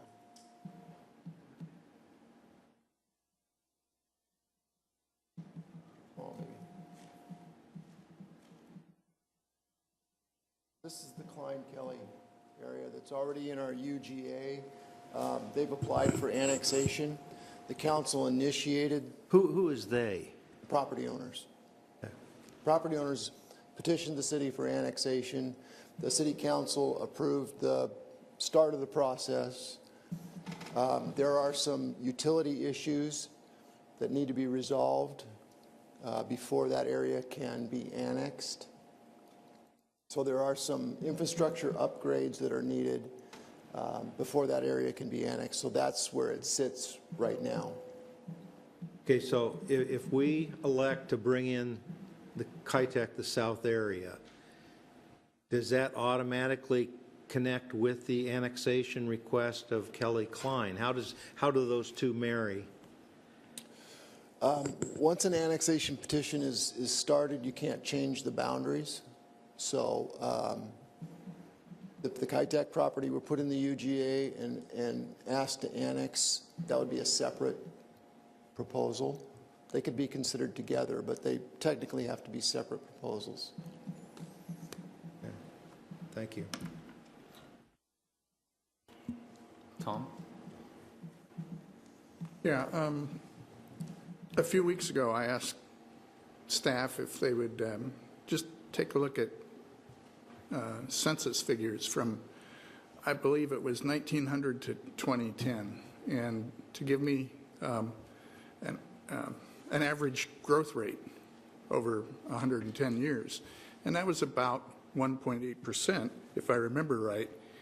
And I did kind of back of the envelope calculation. I'm not a mathematician or anything, but projecting that out from the 93,000 2013 number that we have, I came up with nearly 40,000 additional folks.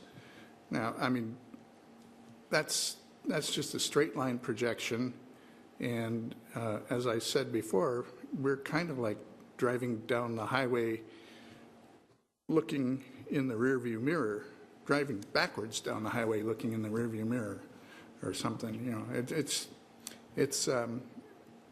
you take that for what it's worth. I'm really torn because I like Bellingham, the size it is, and I like the idea of slow managed growth.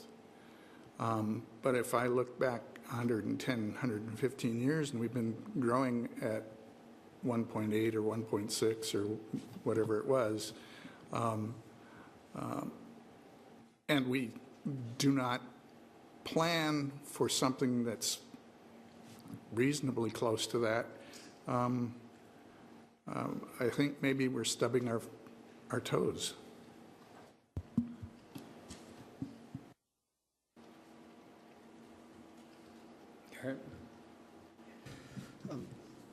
I'd like to make a motion. If the commission seconds the motion, I'd like to ask permission to start the discussion about it. You have all the prerogative to make a motion if you'd like. I'd like to make a motion to recommend for staff to adopt findings that would support alternative D, the inclusion of both South U Street and the Kitech property into the UGAs. I've been torn on this one as well too. At our last work session on this topic, I recommended looking at the existing UGAs. No, before you get into that, we should probably have a second. Yeah. See, there's Is there a second, Phyllis? Yeah. So there's a motion and a second. Sorry, Garrett. Yeah.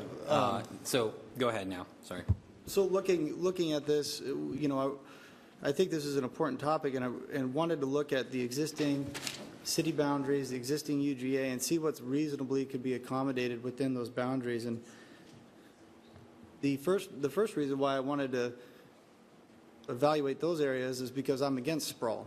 I want to maintain a compact form for Bellingham. Secondly, you know, the impacts of our UGA extend well beyond just a boundary and a line on a piece of paper. It affects our rural communities, affects our neighborhood characters, as broad-ranging effects. And in spite of my reluctance to expand the UGA, I don't see where we're left with a lot of good options. You know, there's facts that Bellingham is an attractive place to live. It's a desirable community, even with growth. It's a desirable community, and people want to live here. And another fact is that I just don't think we can ignore is that I don't think 75% of new residents are going to want to live in multifamily housing. And probably the most stark fact is, has been brought up a lot, is that housing is not affordable to a large contingent of our community. I mean, entry-level houses are still well above what's defined as affordable given the wages that we have in our county. Those are facts, and decreasing the housing supply or limiting single-family housing supply when the demand is there, that's what people want to live in, is to exacerbate that problem. You know, when we look at infill, as a community, this isn't just a neighborhood making a decision, but as a community, we've resisted infill. And I'm not talking about building in somebody's backyard. I'm talking about large-scale projects within our city that could house thousands of housing units like Fairhaven Highlands. The decision as a community was to turn that into a park, effectively downzoning it, making it 0 units when there could have been 1,400 units there. The Patton Trails rezone was a proposal to have much higher yield already in our city limits. That rezone was denied, and that sits stalled. We had the DOT site come in front of us here where a neighborhood was putting a proposal forward to recommend their zoning for privately owned property. That's 50 units that's been installed for 10 years. So we can't ignore that track record. We can't ignore the historical reluctance to accept any growth within our city limits. So when I look at those numbers, that drastically affects our land capacity analysis. It affects how many houses we can build, how many houses that people will have to live in. You can't put data to that, but that's a reality. We've seen it. You know, we've seen it on the commission. I've lived here my entire life. I own a business here. I've felt that. That's a reality. And that's, you know, that's where we're at. So we either grow in and start accepting more infill, or we grow out. And I don't want to grow out, but we don't have options. Thank you, Garrett. Jeff? So I'd almost make a friendly amendment, but I'm not ready yet. So I wanted to broach 3 potential ideas, or 3 caveats to that. You know, I think I could get there, but the 3 things I think we need to talk about them at least. And one is I'd like to see some sort of cost threshold or trigger so that before areas, and I don't just mean the 2 UGAs on the table, I'm talking about all the current UGAs, maybe as a matter of city policy, but basically have some measure of cost recovery for sharing the cost of pulling in areas. And whether that's an LAD or something else, if somebody wants to come in and there's going to be an adverse fiscal impact to the rest of the residents, I think those costs should actually be reflected in the value of the lot and the value of the homes. That's contrary to affordable housing because it would drive up the cost of housing in UGAs, but at the same time, I think when you're talking about greenfield development and you're talking about expansion, somebody's going to have to pay those costs. So I would really support putting some sort of cost trigger for cost sharing, that when the city council considered an annexation, there would be direction on how to deal with those costs without loading them up on the rest of the city.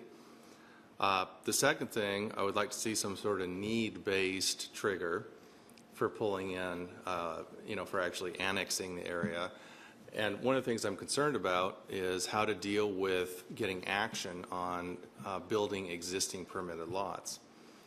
You know, there's been some fairly wild ideas about, you know, having a different taxing undeveloped but legal lots at a higher rate, you know, to force their hand. I think some European countries do that. I don't know what mechanisms would be feasible, but I'd like to see Bellingham as it exists filled out a bit more before we hit a trigger to automatically pull in other areas. That's another idea. And the third thing is just to make sure that the housing mix that comes in the UGAs isn't biased in one direction in particular, whether it's single-family homes or not, because we have a lot of different populations in Bellingham that need to get addressed, whether it's affordable housing or workforce housing or any other housing mixes, and there be some sort of consistency with the comp plan objectives that's actually discussed at the time an area is annexed. So I wouldn't make that as a friendly amendment right now, but I'd really like to talk about some of the triggers for when an area gets pulled in for actual annexation, that there's some policy guidance in the comp plan that gives council some direction on how to evaluate that and how it fits within the comp plan without just piecemealing things and either adding it or not adding it.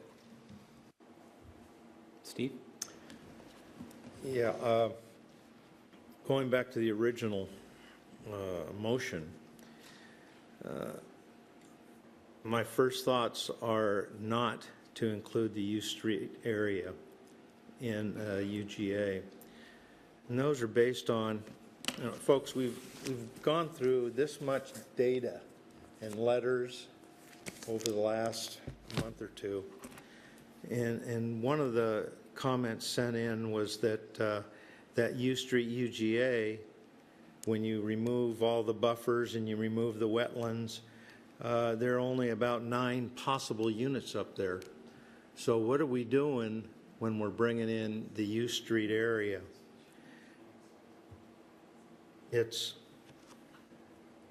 really solving deficiencies more than providing additional housing. And earlier comments, why don't we concentrate on some of the other areas, some of the older areas, and bring those deficiencies up first before this? I mean, those are huge questions. Those are good questions as far as I'm concerned.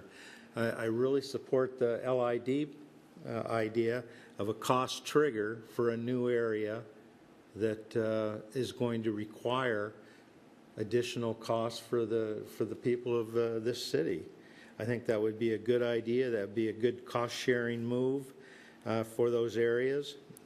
I totally agree with Garrett. We're either going to go out or we're going to go in. We're there. Right now we're there. We're talking about right now going out a little further because we can't go up. That's the fact. If you've been here the last 4 or 5 years, you've seen it.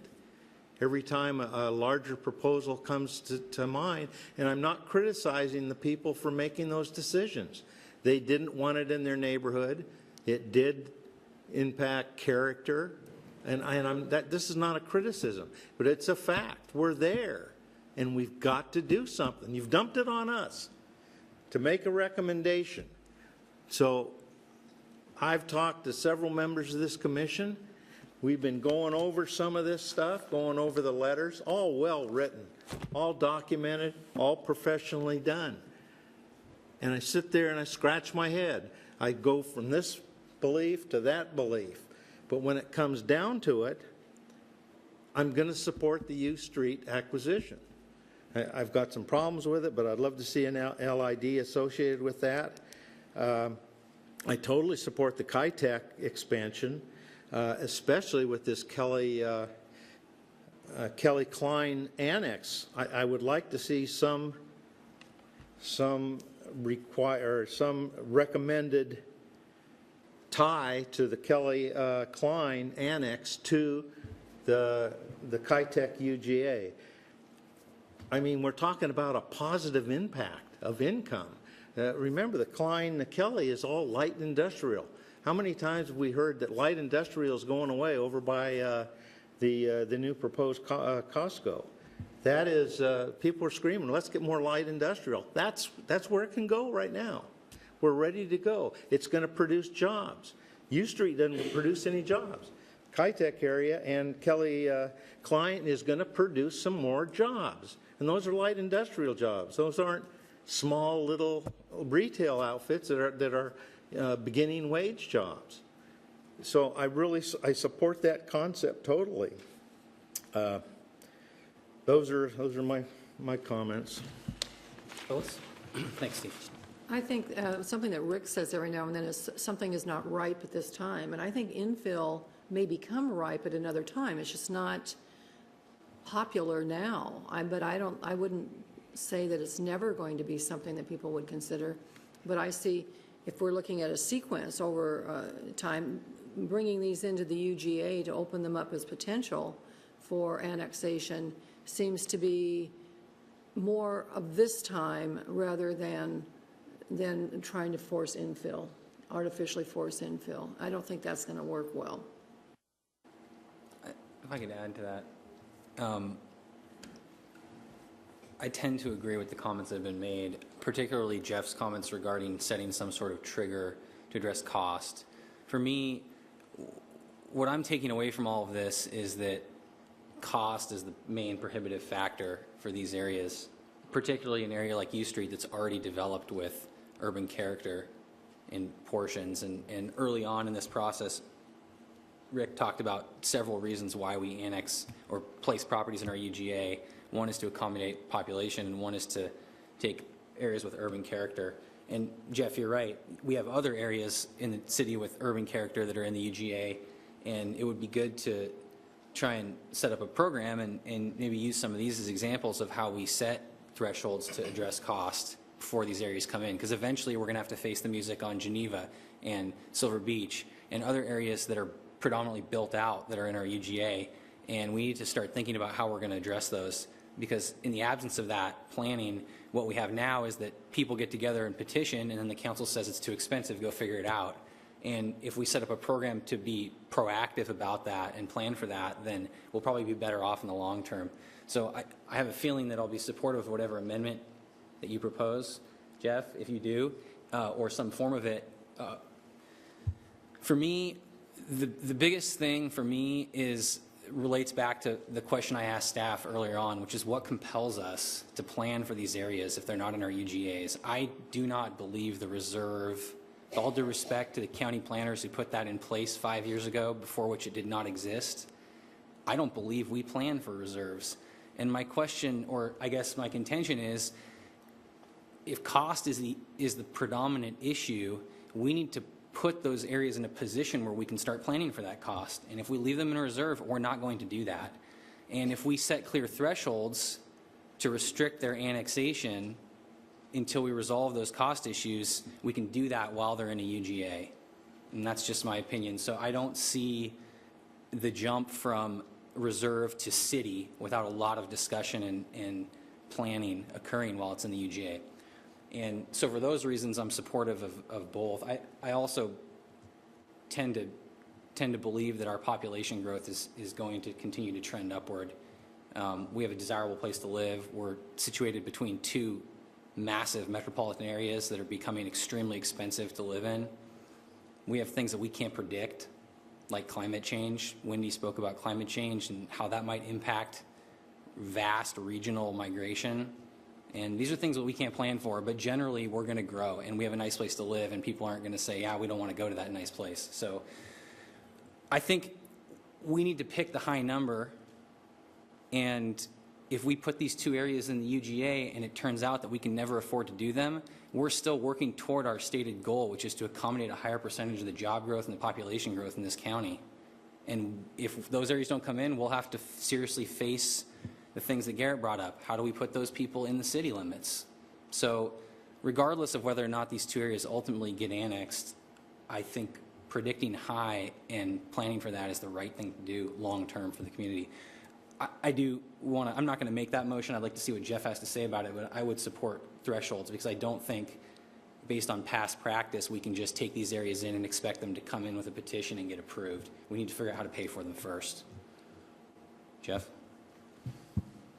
Well, I can get around to doing a motion on cost, but I'm a little bit hung up on, I'm not willing to walk away from density and think, oh yeah, we're going to have additional areas for single-family housing, so we don't need to worry about sort of the affordable housing aspect.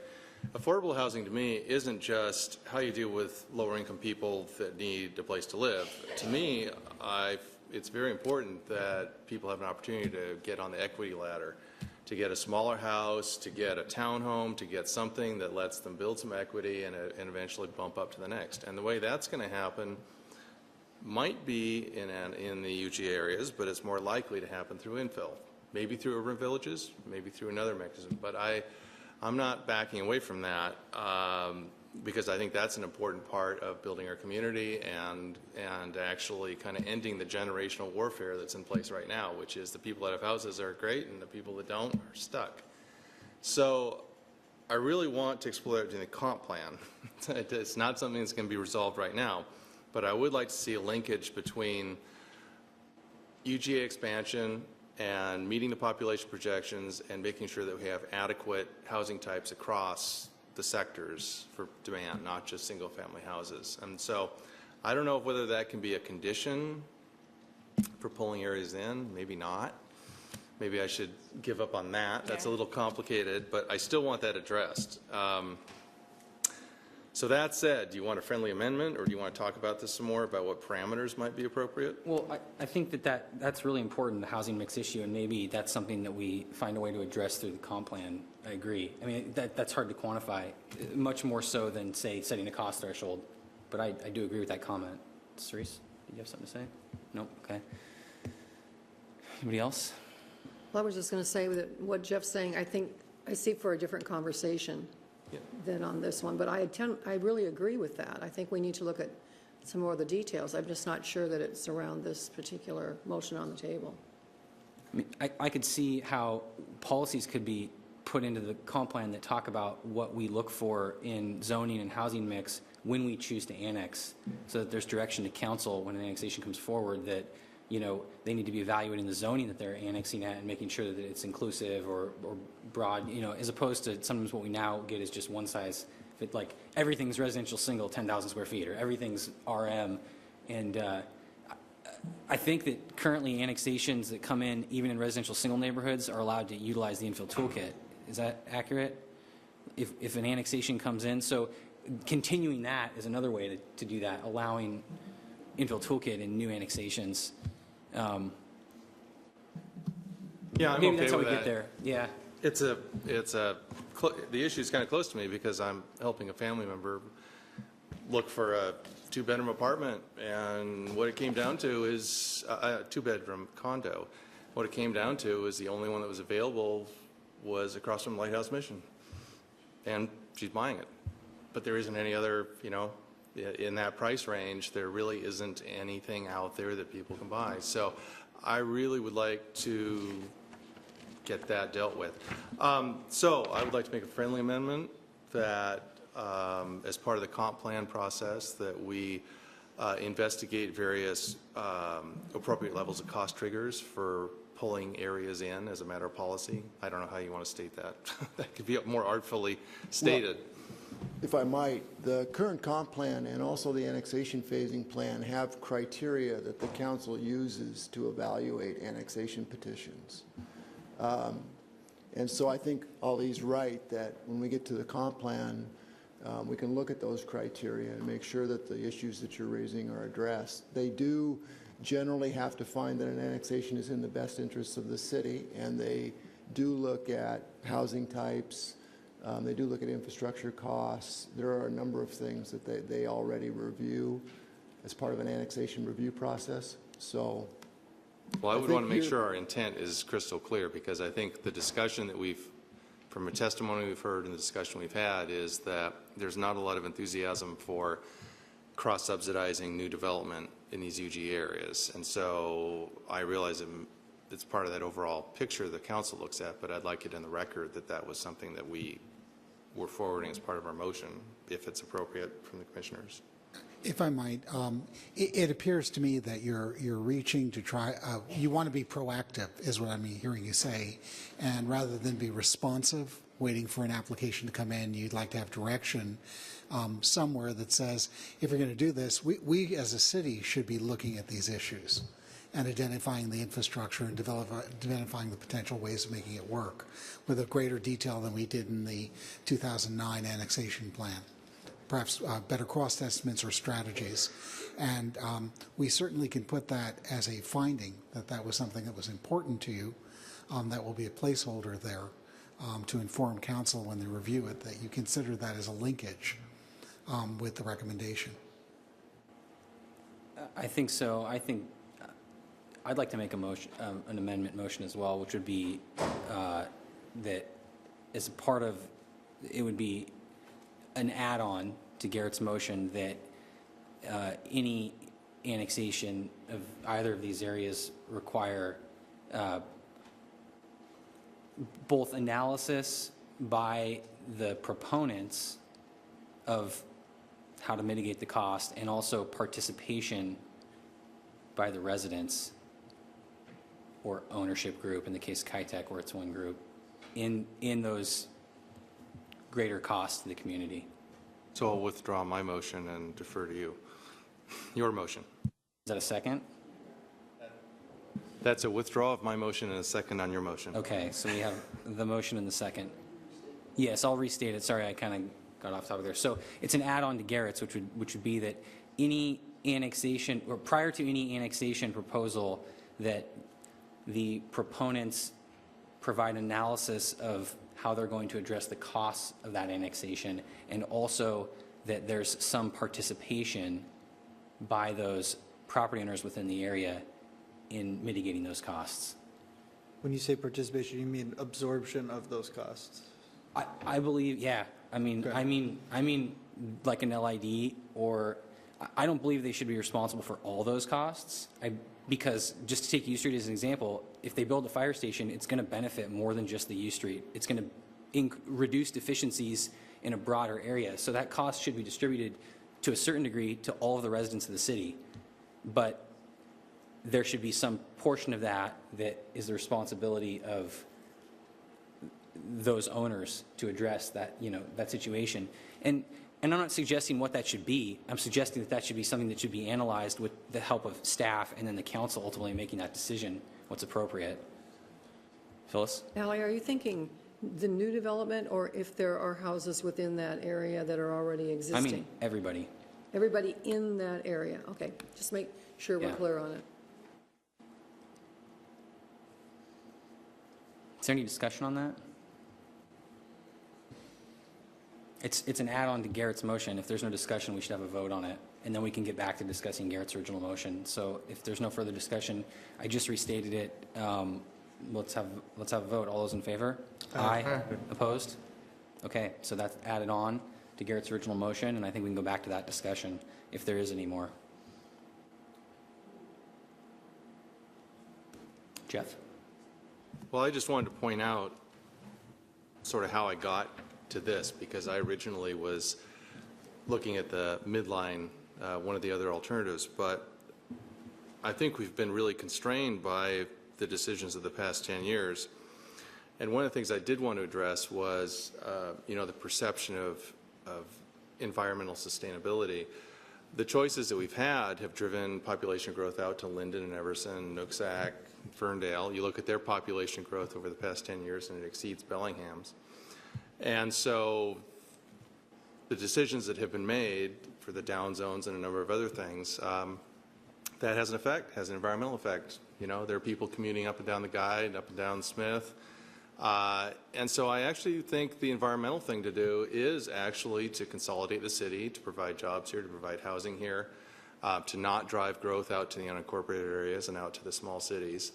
And I think it's actually environmentally responsible to plan as a city. And I also think it's really important that we maintain the historic position as being an economic and cultural center of the county. We've kind of walked away from that to turn it into Mayberry over the past 10 years, but the town's changed a lot in the 35 years I've been here, and I think some of the changes have been for the better. And I'd like to acknowledge that instead of it's all doom and gloom over growth, and that it is actually a responsible thing to do to really consolidate the city and do what we can to accommodate growth here. Just to staff, the recommendations for alternative C that you prepared reflect the vast majority of my amendment. Updating the annexation phasing plan. This is on page 63 of the staff report. Proponents of an annexation proposal shall include a plan to assist with funding the necessary infrastructure and service improvements. I think that in my mind, when you draft findings of fact and recommendations, if this motion moves forward, I would suggest that my amendment would be intended to track with what you already wrote for Kitech and apply similar or the same kinds of conditions to the U Street area. Okay. Does that make sense? Yeah. I'm not sure. I'd like to defer to you to see if that fully covers the funding element, but I feel like 3 sub B, discussing proponents planning for funding, is the language that really gets at the heart of that. And I also would suggest that recommendation 4 regarding maintaining rural zoning until that time they come in is also important, so that we don't get a diffusion of small development that makes it difficult to do the bigger development later. So if I might, what I'm hearing is basically the recommendations as proposed in the draft findings at page 63 amended to include the U Street property. Yeah. Is that correct? With clarification to further amplify your discussion. Yeah. C plus U Street. And Rick, you brought up, these options like state funding and LIDs and things like that, and I think those are really good ideas. So I don't know if staff feels that there needs to be more language to be more clear about that, or if the language that's in this recommendation gets at the intent of those options that we need to pursue. I would somewhat defer, because that's an idea that actually got presented by staff a little bit. Right. We can put examples of things to be explored and not limited to. Yeah. And that would explain the way funding could be achieved for private participation. For me, that's the critical element, is that we find a way to fund these things, and I just feel like if we don't put them in, we won't go and find those methods, and we'll be having the same conversation in 7 years. Steve? Yeah, question for staff.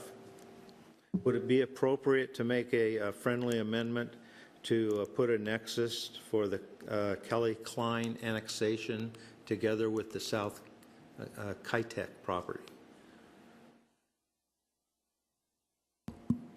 I don't think so, Steve. I think, like I said, the proposals would have to be considered. Well, there are a number of things that could happen that could allow us to look at them together. The Kelly Klein folks could withdraw their petition, and we could start over with one that includes both properties. Would probably be the best thing to do. So that could happen. There are a number of ways that we could look at both of them at the same time. Well, there's substantial cost benefits to the city to get those both together, as per the letter that we got today, and I just want to make sure that we move along those lines and don't revert to that $30 million cost that we looked at Kitech standalone. Yeah, I would agree that adding commercial industrial property to any annexation changes the numbers. I haven't had a chance to look at the numbers that were submitted today, so I can't verify those one way or another, but obviously adding industrial property to any residential annexation is going to change the numbers dramatically. How can we make sure that that will happen? That's, I guess, where I'm coming from. I think in response to that is without that, it's a high hill to overcome what you've already established as a condition. That is that they don't burden the rest of the city significantly. So it's in the proponent's court, really, to try to make it happen. Because absent the commercial industrial, as just noted by Greg, there's a significant it's negative, it's in the red. With it, it balances and shows benefit. So clearly, if they wish to come in, they're going to need to work that through. I think it's their own best interest. Okay. Isn't it true that annexation has been stalled out to a certain degree on planning for the Klein-Kelly planning for costs? So My understanding. in my mind, the likely scenario would be that they would benefit each other mutually by getting together. I hope so. Yeah. Well, I just like to state, if there's no more, is there any more discussion on this? I would just like to state that I do, although this exact proposal is not reflected in the findings of fact and the criteria analysis, I do believe that the same criteria analysis can be, with these conditions, can be applied to both U Street and Kitech, and that we can defend the consistency of this proposal with the criteria, GMA consistency, planning for our growth, public interest, and the other criteria that are reflected here, as long as the findings of fact conclusions are drafted appropriately, consistent with what was proposed in Alternative C. Yeah, I would agree with that. That's just my last comment. So if there's nothing else, we've had a motion, a second. We could restate the whole thing. I'll try my best to do that. So the motion made by Garrett was to recommend Alternative D, which is the inclusion of the U Street South area and the Kitech area in the urban growth area, and the inclusion of conditions for both of those prior to annexation being, I'll just say, being those recommendations from the Alternative C findings of fact. Is that okay to state it that way? Yeah, I was just going to ask. It's long, so it's hard to state. The original motion wasn't tied to a population growth forecast. Yeah. It was just talking about UGA boundaries. So, but Alternative D was the high growth forecast, which was, I think, part of the motion was Alternative D. So I want to make sure that that's clear, that that's our understanding, that this alternative includes the high growth forecast number, along with bringing those two areas into the UGA.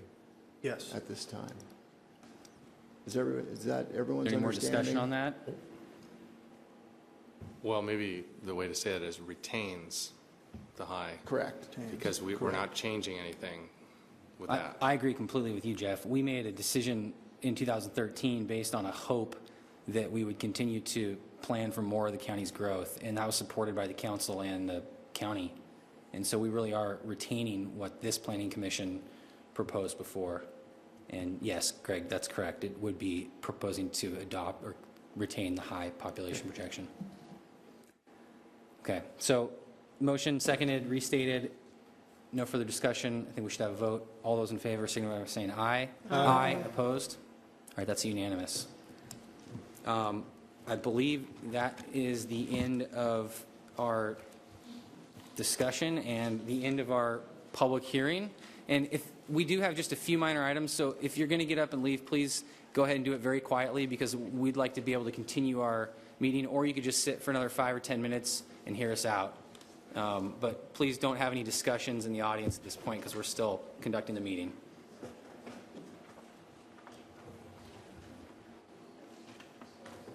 I'm grabbing my schedule.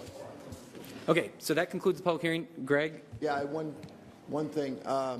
With respect to the findings, now how do you want to approach that? Do you want me to work with the chair and come up with a set of findings and have him review them and sign them, or do you all want to see them before they're signed by the chair? Can I just say that I would not feel comfortable signing findings without distributing them to the rest of the commission for review. Okay. If you're comfortable working with the chair and then presenting that, that would be my personal preference as chair. Okay. And I would just ask, if you do have comments, please return the comments to us, and please do not comment to other commissioners directly. Yes, the discussion is that's a very good point. It needs to go back to the staff. Thanks, Greg. Okay, so we do have 2 items on, I guess these are both new business, really, and also a comment regarding our next scheduled meeting. So our next scheduled meeting is June 18th. We have nothing on the agenda, so we may not have that meeting. Heather, are we not having that meeting at this time? The Planning Commission has never had agenda items for June 18th. The Shoreline Committee will be Oh, I'm sorry. convening Okay, so the for Shoreline 2 Committee items. will be meeting June 18th to discuss 2 proposals, I understand now, a segment of the Beta Baker Trail and a stormwater treatment facility at Harris Avenue and 8th Street in Fairhaven. So there won't be a full Planning Commission meeting. There'll just be a Shoreline Committee meeting. Do you guys have any other stuff to talk about tonight? Director's report, anything? Just as a brief director's report, now that you've resolved this issue and provided your recommendation, we'll be working on the schedule for the more comprehensive review of the plan itself, and we can probably present that to you at our next scheduled meeting. Do we know when our next scheduled meeting is? Do we have meetings for No. July? We'll work on that and get back to you very shortly. So it's just suggesting that we'll start talking about these comprehensive plan chapters and the rest of the comprehensive plan update. We'll talk about the framework for proceeding. The structure at this of it, point. yeah. And for review, we'll talk about some strategies associated with that. There are some things that we're working on as staff in terms of focusing review on key areas that have been identified so far in the process and additional ones to be identified. We do not see this as starting at page 1 and going through 803. We think there's some key issues we could look and see how they fit in. Okay, thank you. Jeff? Are you on to other items?